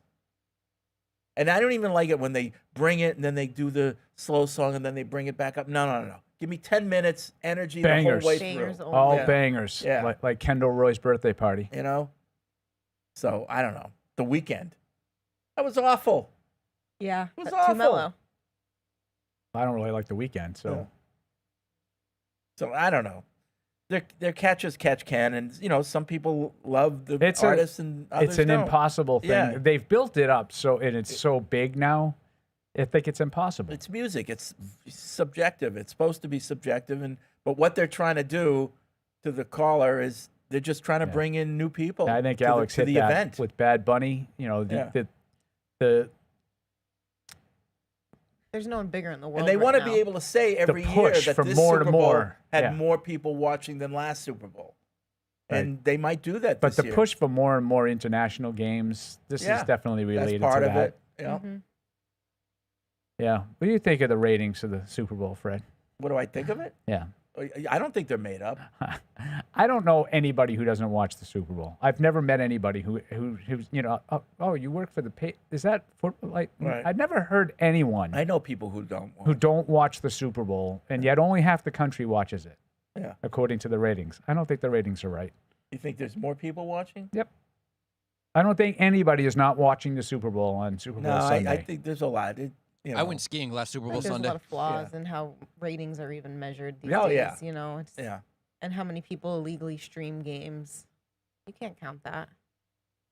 Right. Don't get me going on streaming, how they count those numbers. I think X equals like 6 on a streaming platform. So you think those are Those are over-reported. ridiculously inflated. Yeah. But a Super Bowl, can there possibly be 50% of the country that doesn't watch the Super Bowl? So what do they? Aunt Camilla and Auntie Fina watch the Super So Bowl. there's what 320 million people in the United States, but how many of those are under 3 years old? So you can't count them or whatever. But isn't like Yeah. ratings like households and whatnot? It's Yeah. not Yeah. like individual people as much as Like, how many people don't watch a second of professional sports all year, but they're still going to a Super Bowl party just for the social aspect of it, Right. even if they've no. I know a care group what's of going people on. who don't watch football, but they have a Super Bowl party, and it's all about making soup. So everyone has to make their own Super soup Bowl, and bring it. SOUP, But that- But they Super have Bowl? the Super Bowl on. That makes perfect sense they're- to me. But they Yeah. bring soup, and it's the Super Bowl. that's what I'm thinking when I go in this rant every year at least once. But that's what I'm thinking. There's plenty of people who don't have any interest in the Super. That's why I Yeah. don't say that no one doesn't care about football. No, there's a million people who don't watch football. But on Super Bowl Sunday, what else are you doing? Right. The whole country is wrapped up in this one event, and you're just going to be like, no, I'm going to the movies. I'm not going to watch. I just can't imagine there's a significant percentage of people that do that. Well, I think you might be surprised. Like there might be some things where A lot of weirdos out there. I'm gonna read a book. I by can't the believe fire. not everyone's watching the Tony Awards, and it's like I don't watch it. But I bet you there's some people who can't believe, why aren't you watching the Tony Awards? No. See, but that's not the same thing. Oh. Have you ever asked anybody if they watch the Tony Awards and had them say no? Yeah. Yeah, me too. Yeah. I've never asked anybody if they watch the Super Bowl and had them say no. Well, who are you asking? Anybody. You think I just have people in my... You think I'm that much of a Neanderthal? I only have people that are sports-centric in my life? Yes. You're probably right. I skipped the Super Bowl last year, Paulie, to go skiing because I figured the mountain would be empty with everybody watching the Super Bowl. Was it? And There it was you go. completely empty. Well, that's a good thing. Were you pouting because Philly and KC were playing? No, I didn't even know those two were playing, to be honest. See, there are people. I'm telling No, you. I know there are...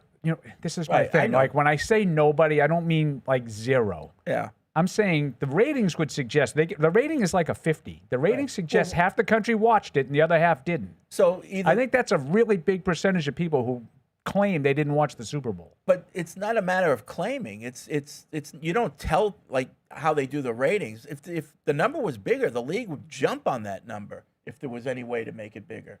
No, I think it's what Alex said. I don't think the ratings are recorded properly. Recorded correctly. Yeah. I mean, it might be. I mean, like if you're out there in a restaurant and they've got the TV on, do you count? Probably not. Right? Yeah, and like sports bars and stuff. Yeah. No. So I don't know. It's huge. It's other than the World Cup, right? Isn't it the biggest sporting event in the world? Oh, I feel like yeah. it has to be. What would be bigger? The World Cup. Right. Right. That's what I think. Right? Rugby. Rugby, right. Cricket. All right. Back to the phones. Trevor's in Virginia. What's up, Trevor? The Bean Pod.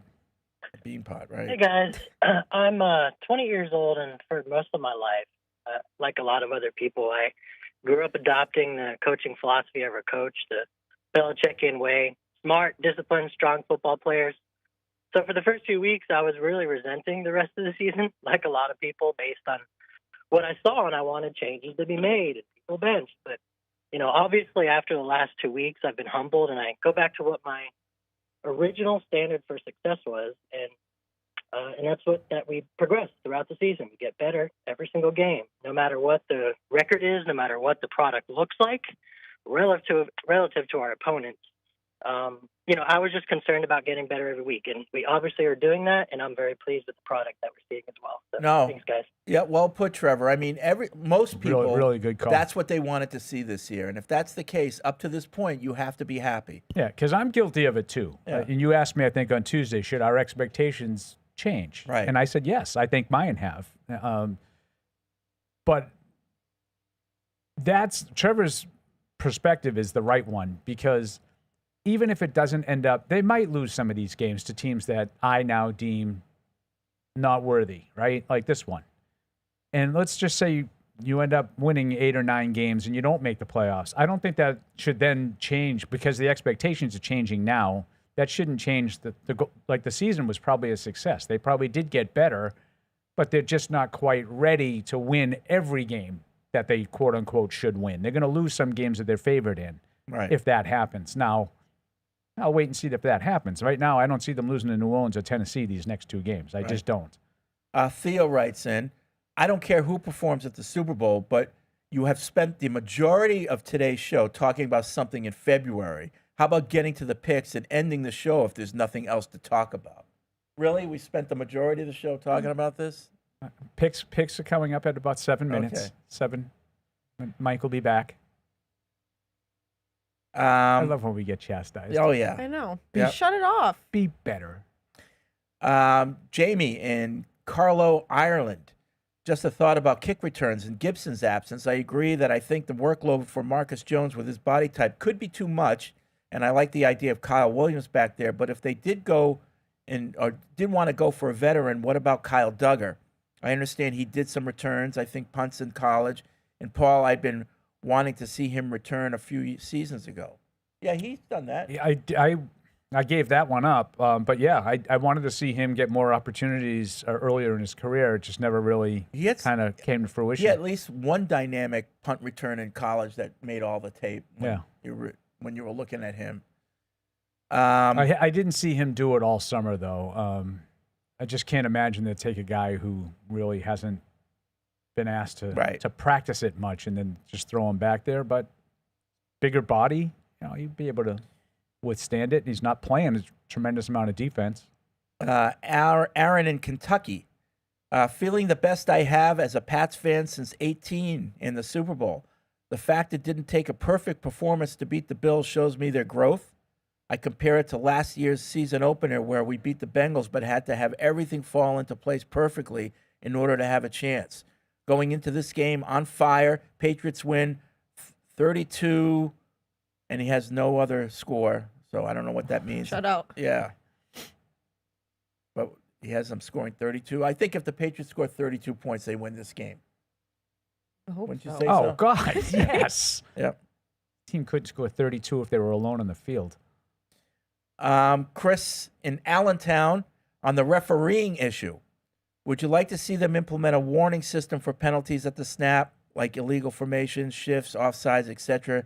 They already let the play run anyway. Why not throw the flag and then call the first one in a game a warning?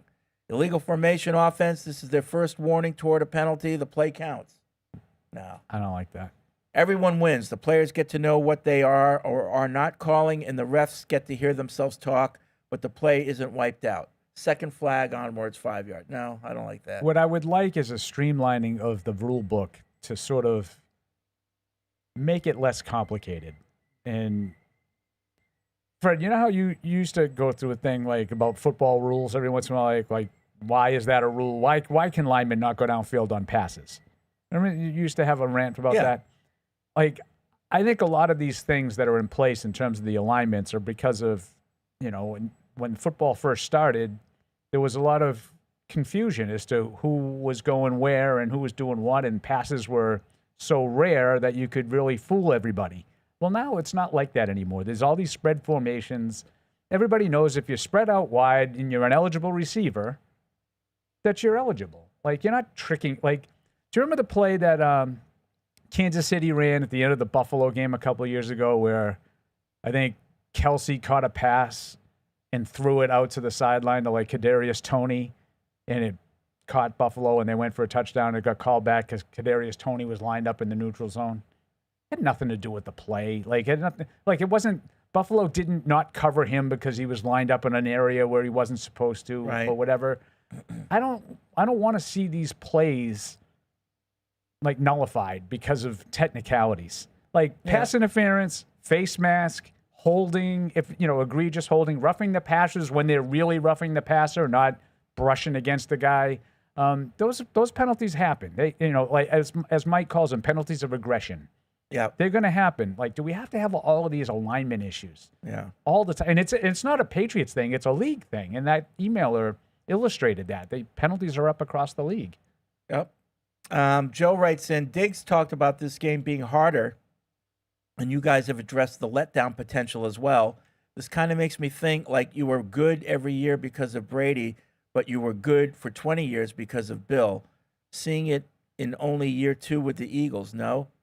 I think it's You think this is year 2 for the Eagles? This is like year 5 for the Eagles. Yeah, they've been good for a while now. They went to the Super Bowl like 3 years ago and lost in the last play of the game. But there is some truth to Bill kept it even. And by the way, they're 4-1. Yeah. I mean, to do it for 20 years, he's right. Like I always say. Yeah, I think it was Brady in both counts. How's that sound? The story wasn't why did the dynasty break up? The story is how did they keep it together for 20 years? Yeah. That's the story. I agree with you that that's the story and the most impressive aspect about what they did. Yeah. But I give more credit for Brady and more by the day. Yeah. Let's see. Scott, New Hampshire. Love the show, and I learn a great deal from all of you, but I'm confused on something. I heard talk about how some players are better suited to returning punts than kickoffs. For a football simpleton like me, can you explain how the skill set for those two things are different? So I really don't think it's tremendously different. I think that the new kickoff rules have led some coaches to believe that you need a little bit of a bigger body type to be more of a running back than like sort of a defensive back, a scat like defensive back, wide receiver type, because you're looking to break tackles and the initial line. It's more like a running play. And I don't know if that's actually true, but I think that that's how a lot of these coaches are treating it in this year plus now that we've had this new kickoff rule in, the dynamic kickoff, which I hate that term, but It's more dynamic though. yeah, I mean, I guess. I think it's boring. I don't like it. No. No, it's just like 10 bodies, like condensed, one on each side, and they, I like it when they used to run down. You could see creases open up, and it's hard. It was much more. Yep.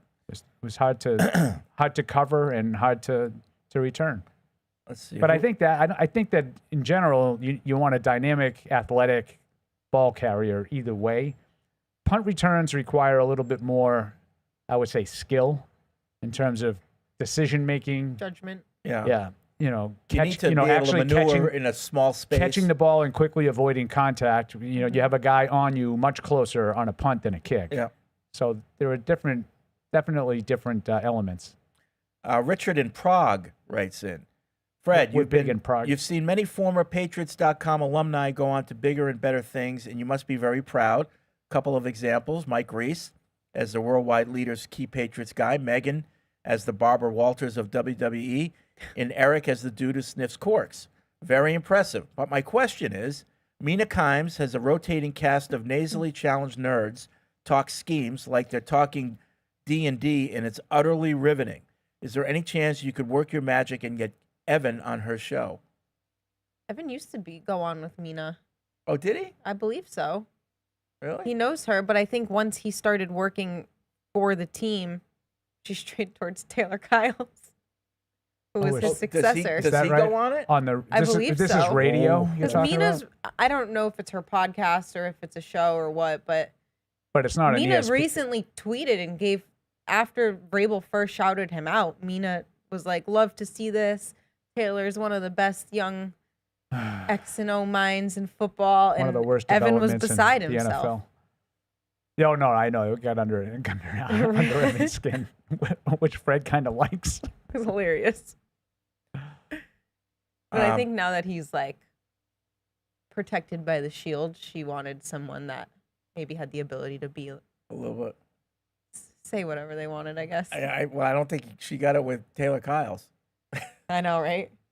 Yeah. He might I wasn't paying attention. Anyway. probably for the best.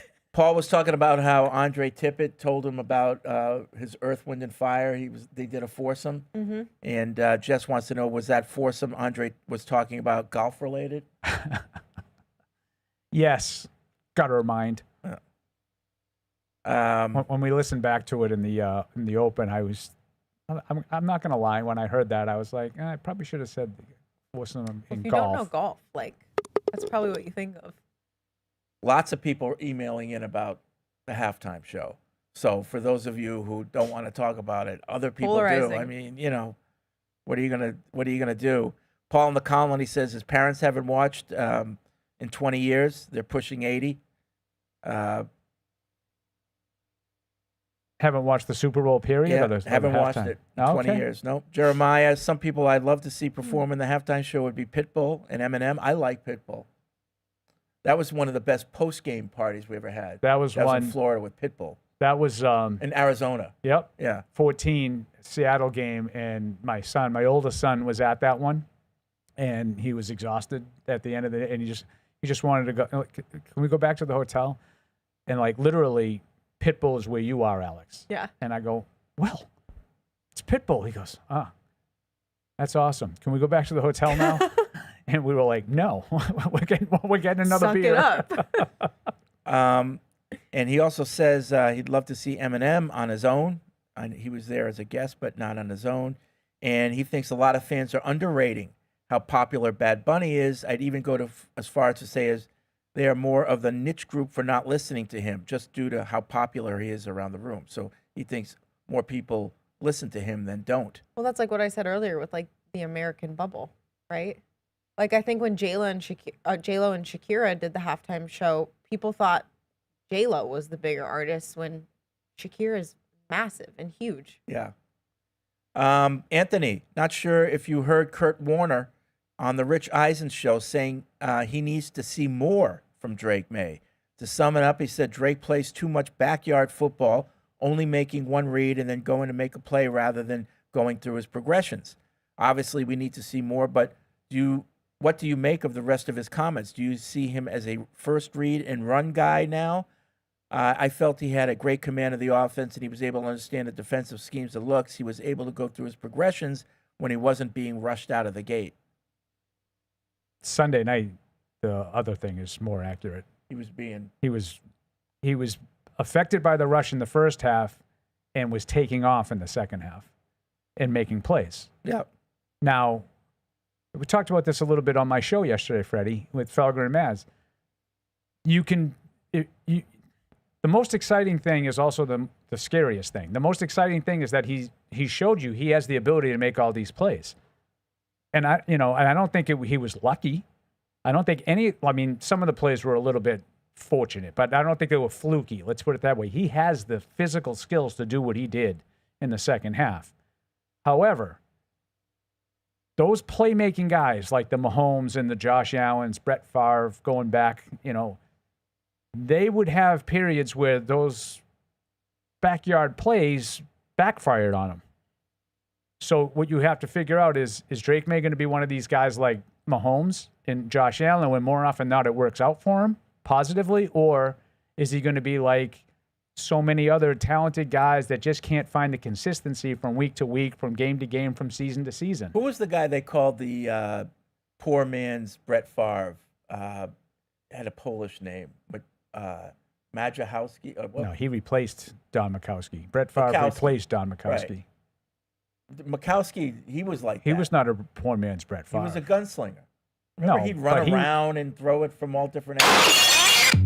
Oh, boy. Who's back from the locker room? What was the Wow. mood? Were the players friendly? Caught me to by none of surprise. them Oh my looked God. like I hope Derrick no one's Henry. listening Hey in the Mike, car. what was it like in the locker room? Hey Mike, what was it like in the locker room? All right, Mike, what was it like? Oh, it was pretty quick today, obviously. Got to get back for picks. Got to hurry. But a couple good ones. Heard from Will Campbell, who I found out went to the Superdome for his first NFL game as a witnessing it, and then saw his high school play there a little bit when he was younger, and then he played there a couple times in college too. So he's excited to get back down there, talking a lot about all the tickets he's got to give out to all the family members that want to go. But I just love Will Campbell. He's just so like cool, soft spoken, just like I don't know. I dig his vibe. He's just a tough kid. Talked about getting the running game going a little bit. We also heard from Ramondre in that regard, and felt bad for Antonio Gibson, but continuing to focus on what he's got to do, hold on to the ball. I mean, it's explicitly realizes it now, and we'll see how they put it all together with him and Travion and Terrell Jennings this week. But talked a little about Terrell Jennings too. Just said he's hard runner, and we'll see if he gets in there. I don't know. I really don't. I think they might call him up, but I don't know if they're going to let him touch the ball. In the locker room? No, we talked to him yesterday though, so he I guess he snuck out. But Okay. pads again today, so Pads, it's coming okay. a tradition there. That was it pretty much. All right. A quiet day. And much like Tostitos, traditions matter. They do. Yeah. That's why they make their masa real. Right. I forget. What Whole corn kernels. Whole corn kernels. Yes, thank Yes. you. All right, Evan there, Ion Evan. Ion Evan. Yeah, he was lurking along or around Will Campbell a little bit. So perimeter? yeah, I didn't see him doing any one-on-one talk, private talk. Okay. None of that yet. So. All right. Well, it is that time of the week. So, Paul, how did we do last It was a tough week across the board. Evan and Paul won the week at 8-6. Ooh. Wow. Followed by Mike at 5-9. Wow. Alex and Fred, the co-leaders, 4-10. That's stinky. Yeah. Mighty have That's like worst week ever. With the spread, there was only one who found his way over 500, and that would be me. Ooh. At 9-5. Here come the footsteps. Squirrel found a nut. Don't call it a comeback. Evan and Mike, 7-7. Alex and Fred, 5-9. Oh, boy. Season standings are as follows. Fred and Alex, 52-25-1, remain tied at the top, followed by Evan and Mike, tied for third at 45-32-1, and Poopy Pants Paul, 43-34-1. But you may have been noticing that gap is closing. With the spread, Fred, 44 and 34, a really solid number right there. Yeah, 44 and 34. Tightening up, though. Everybody else is under 500. This is quite a development here. Paul and Alex tied for second at 38 and 40. Evan, 37 and 41. And Mike, 32 and 46. I'd be all right. Pick a game much? My work cut out for me. All right. It's right where I like it. It's because you have bad numbers. Let's get into this week's games. not We'll the start numbers. tonight, 8:15, Prime Video. Tonight. 4-1 Eagles at the 1-4 Giants. The Giants the Eagles by 7. 7 points. On the road. Yeah, I picked against Philly last week. I hit that one actually kind of lucky. Didn't look great. But 7's a lot of points, especially on the road in a divisional game. But I just I can't do the dart. I'm going to take Philadelphia. I'm going to lay the points. We were trying to coach Deuce before the show. Like, Deuce, you can't go back and forth. Whatever your gut said, just go with it. Don't talk yourself My out of brain your gets pick. into it though. I You know, know. and I just think, I want to be good. I know, but I want to do a you're great not job. good. I know. Well, whatever you're doing, do something It's a different. whole song about Yeah. it. That he's last in the picks, and then someday I'll get out of Sneaky it. negative. Sneaky negative. Last year, I think I was good for like a couple of weeks. I thought though. You might have had your Yeah. time. Yeah, it was like Blind squirrel. week 3. Yep. Philly for Alex. So I will take Philly to win the game, but these Thursday night division games to me are slogs, and I'm going to take the home slog to keep it, within a touchdown. Yeah, I think we're going to see a pissed off Philadelphia team. I so agree with I that. go with Philly both ways. Sunday, 9:30, another early game. Where are they playing this game? Broncos 3-2 versus the Jets 0-5. Where's this game being played? Oh, I didn't I realize believe this. it's in England. Yeah. I didn't realize Somewhere that. in England? Which Okay. stadium? Yeah. I'll effort that. Okay, real that quick. changes my line of thought here. Okay, the 3-2 Broncos against the 0-5 Jets. Jets are the quote home team. London. Denver by 7.5. You sound like you're from London. Yeah, that's. I got to get in on this Nick Bonito because he seems like he's really tearing it up right now for Denver's defense. I'm going to take Denver to win, and man, I think the Jets are in disarray, and I think this defense is going to make them look more in disarray. I'll take Denver, and I'm going to lay the points. Denver. Yeah, I'm going to take Denver both ways as well. I was thinking about taking that hook at the Meadowlands, but not in London. I will take Denver both ways. Folks, It's the metric system over there. So. this is why I'm leading in the picks. Denver wins, but they do not cover this game. So there you go. That's what your gut just told you. Yep. I'm practicing. Short Yeah, flight yeah, from New York. What? He's got a Short feeling. flight from Shorter New York. flight from New York. Yep. Oh. So unless are the the Jets Jets, have though, made an so organizational they should be the decision, and you know what I'm talking about there, they cover this game. Oh, now I know what you mean. Yeah. You want the 1 o'clock on They're tanking. Fox. honking. 1 o'clock on Fox. The 3-2 Rams are at the 1-4 Ravens. Rams by 7.5. No Lamar. No Lamar. And like Paul was saying earlier in the show, like the Ravens just got to figure out like how can we just tread water or try to get a win. Find a way here? to get a Just win. Find a way. I don't think they do it this week. I'm going to take the Rams, but I do think the Ravens put up a fight. I will take the points for the Ravens. Spread is 7.5. Yes. Oh, ours was right. Look at that. Imagine that. Rams. Tortured. It really is. The Rams lose last week. They did lose last week. Yeah. Okay, To Rams. the Rams. Niners. Yeah. Mac Jones. They own them. Rams. Rams. Double Rams. Yeah, I am going to take the Rams both ways as well. They had no business losing that game last week. The kickers costing them games. Yeah. It's twice in 3 Yeah. weeks, I Who think. can the best receiver in the NFL right now? yeah. Maybe. Rams both ways is the correct pick. 1 o'clock on Fox. The 2-1 Cowboys are at the 2-3 Panthers. Dallas by 3. Dallas by 3. Their defense is pretty bad, but I think Carolina's pretty bad. I'm gonna take Dallas. I'll lay the 3. Me too. Shoot, I'm all road games so far though. Yeah, I'm going to take Dallas to win. I'll take Dallas both ways. 3 points. I don't know. I am a little like Deuce in this one. I could see an upset. Dallas, back-to-back road games. They think they're cool. They don't They're do not. well with these kind of games. Yeah, do they? but I'll It's like take Dallas both ways. Yeah, Dallas is playing pretty well, but this is one of my personal picks. I'm going to take the Panthers to win this game.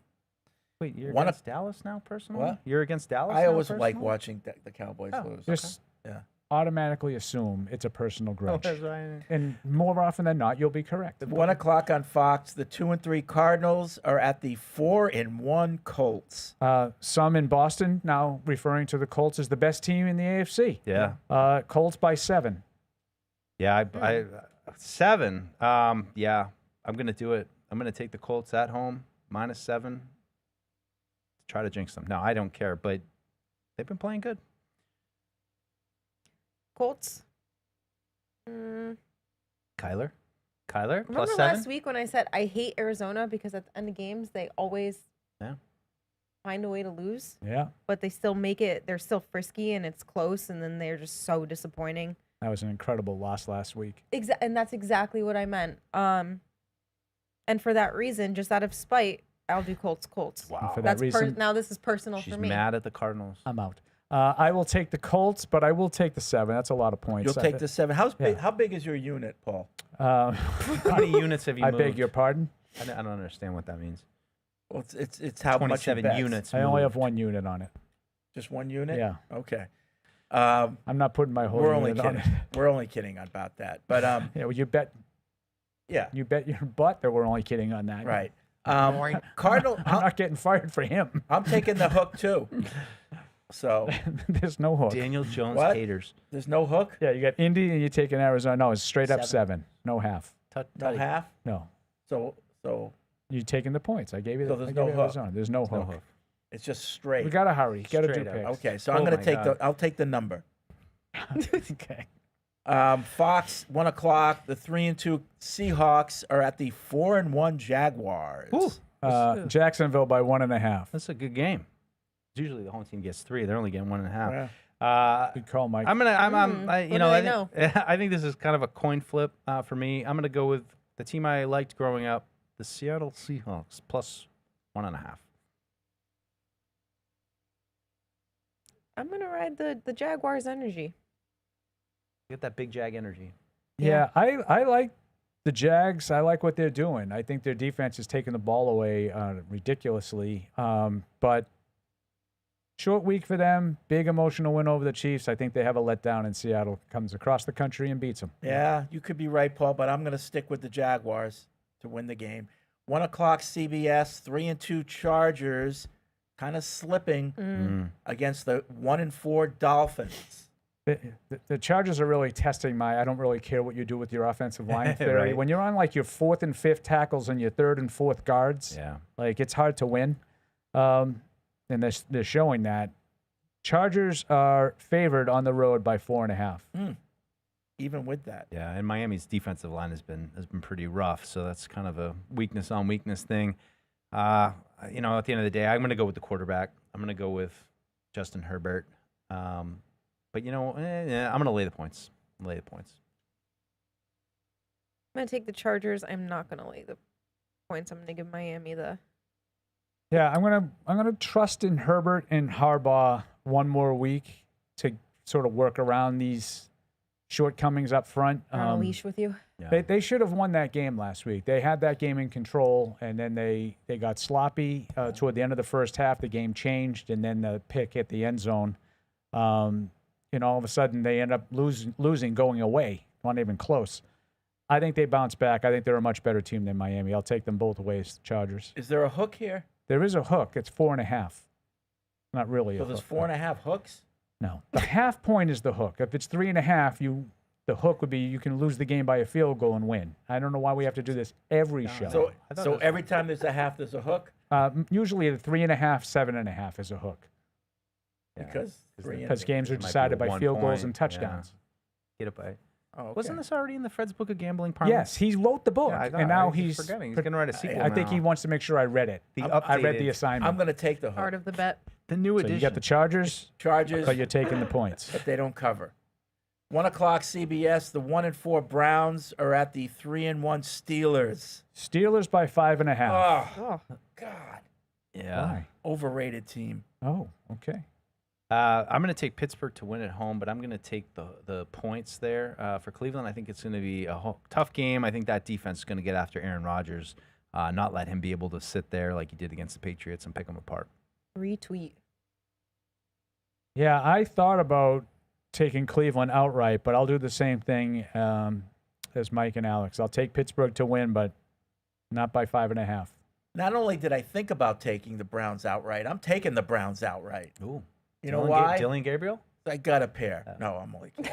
Another grudge rears its head. Bailey Zappi's going to be the backup, maybe?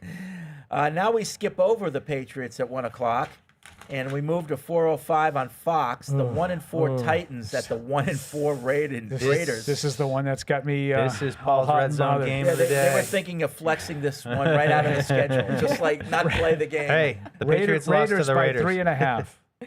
Show some respect. Jeepers creepers. I don't get it. Geno Smith just tears the Patriots up and then looks incompetent against everybody else. I still think Tennessee's a young team on the road. I'm gonna maybe do a little surprise here. I'm gonna take the Raiders at home. I'll lay the points, 3.5. Yeah. I'm gonna take Tennessee. Tough one. Yeah, these teams are struggling. I'm going to take. I don't care about struggling. I'm going to take Tennessee. My good friend Evan reminded me just before the show that Brock Bowers has been out, or he will be out in this game, and basically is the entirety of their offense. I mean, Genty had one good game against Chicago. He's been otherwise shut down. Yep. They haven't really gotten anything out of him. It's just Jacoby Myers now. Geno, as Mike said, I'm going to take Tennessee. I was gonna take Tennessee even before I knew that just now Bowers is out. So Titans win the game. 4:25 on CBS. The 4-1 49ers are at the Red Hot Buccaneers, also 4-1. This is actually a pretty good game. Yeah. For sure. Bucks by 3. Bucks by 3. Let Baker bake. Yeah, I'm gonna go with the Tampa Bay at home with Baker. At home with Baker. Yeah, they're Mayfield. tough. I'll lay the points. It's Mac again, right? I believe that is correct. Believe so. And Mac is banged up. He's tough though.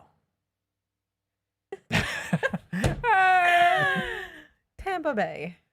Yeah, I'm going to take the Bucks as well. Although, it's one of those things. When you have all these comeback wins, it means you could be 0-5 too. Yeah. So I don't think that they've been great, but I think at home against San Francisco, I'm gonna take the Bucks. 49ers win this game. Wow. Yeah, 49ers Mac win the Jones game. and KB on a tear. Yeah. Quarterback It's hard controversy? to not. It's kind of 2021. fun to root for. Yeah, I enjoyed why watching not? them. Paul, Why not? You're not having fun. 4:25 CBS. First of all, they were playing the Rams. The Rams Right, are my that's your team. NFC That's your team. You know that. 4:25 on CBS. The 2-3 Bengals are at the 2-1-1 Packers. Oh. So Flacco. Joe Flacco will attempt to beat the same team twice for 4 different teams in the same season. Wow. But he'll have to overcome a 14-point spread if he's going to boy. do that. Really? Joe Flacco is starting for the Bengals. The Packers are favored by 14. Yeah. What do the Sharps know here? That's a lot of Have points. you watched but- Cincinnati? Yeah, I know. That's a lot of points, and sometimes I feel like Green Bay is just like a little bit too unreliable in situations like this. I don't know. I'm going to get a little crazy. I'm going to take the points. For Take the Cincy. points. Yeah. Yeah, Green Bay, but that's too big for me too. I mean, there's part of me that says like the Bengals are like, we got Joe Flacco as a quarterback. Like this is just like a perfect like, ugh, forget it. This season's over. Yeah.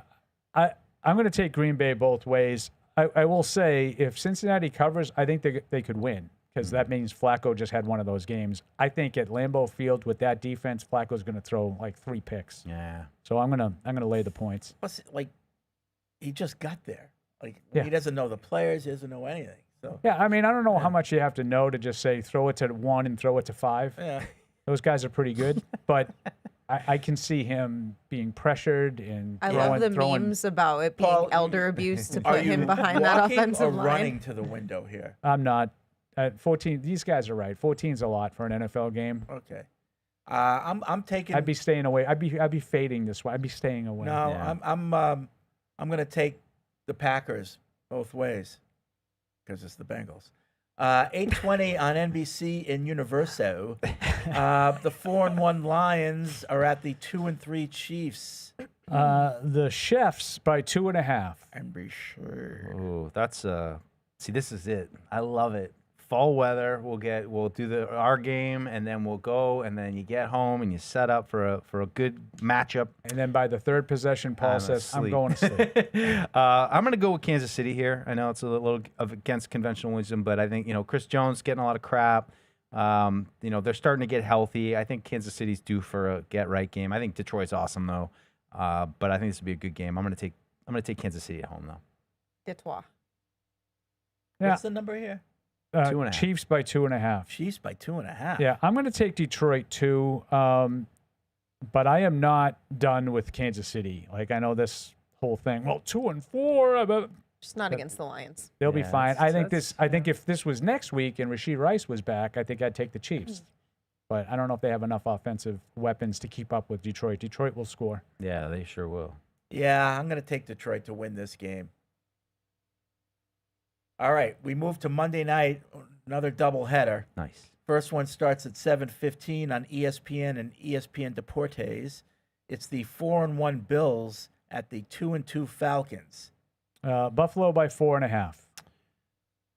Yeah, the look on Buffalo's face after losing the Patriots, right or wrong, just kind of blaming themselves for playing sloppy. I think that energy will result in a better performance.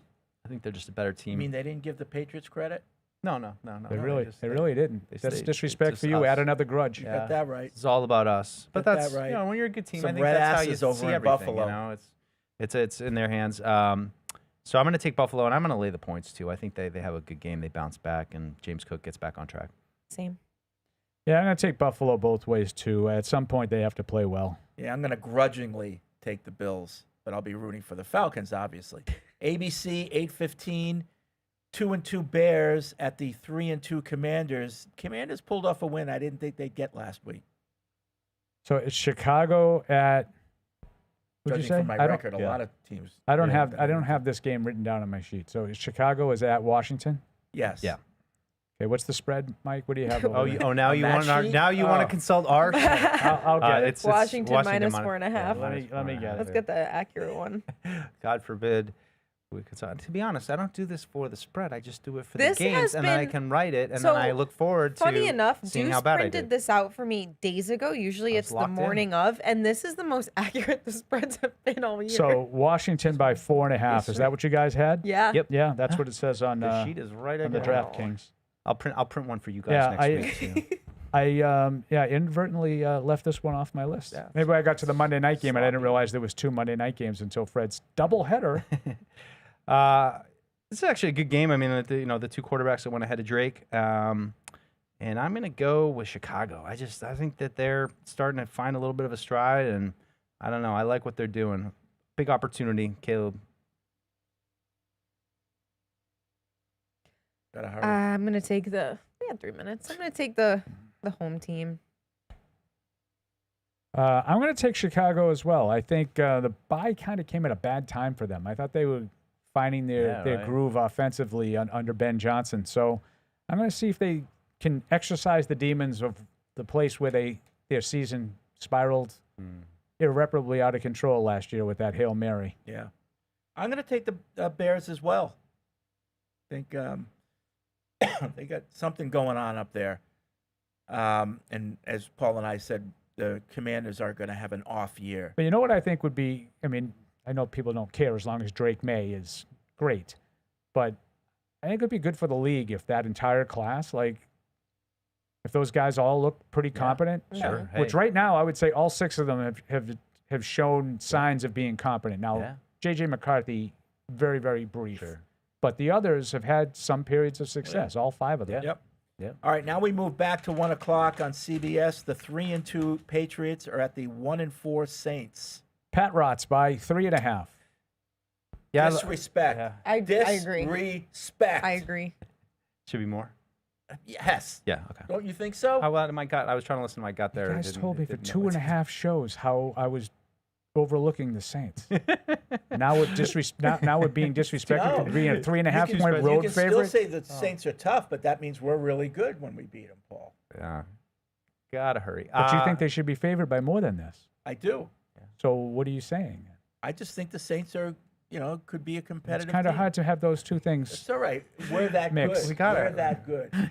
I'm going to go Patriots. I think even a little bit of a slow start. I think this game will be close and kind of stressful. Patriots pull away at the end. I'm going to say 27-16. Patriots 31. Saints 14. Okay. Yeah, I'm Very with close to my score. I'm with them. I don't see this game being competitive. 27-6, New England. Patriots go into New Orleans against a very feisty Saints team. Take care of business. 35-14. I love it. Okay. 35-14. Oh, nice. Any easy win. parting thoughts? Anyone? No. No, just I think Go biggest Pats. thing. Yeah, go Pep. Don't turn the ball over. Just don't play stupid sloppy. You can start out a little flat. That's okay, but don't come out throwing picks or fumbles. Right. Take care of the ball. Oh, look at this guay. All right. That's going to do it for It's this Paul on edition Paul of Patriots show. Unfiltered. Want to thank everyone for listening, watching. Pre-game show. Yeah, 11:45. 11:45 on Sunday morning. As God intended it to be. And then the post-game show, and we will see you next Tuesday. Hey, this is Alex. Thanks for tuning into the show. If you really want to help us, make sure you like us on Apple Podcasts, Spotify, or wherever you get your podcasts. Also, make sure you follow us on the New England Patriots YouTube channel to see this show and everything else we do here at the Patriots. Thanks a lot.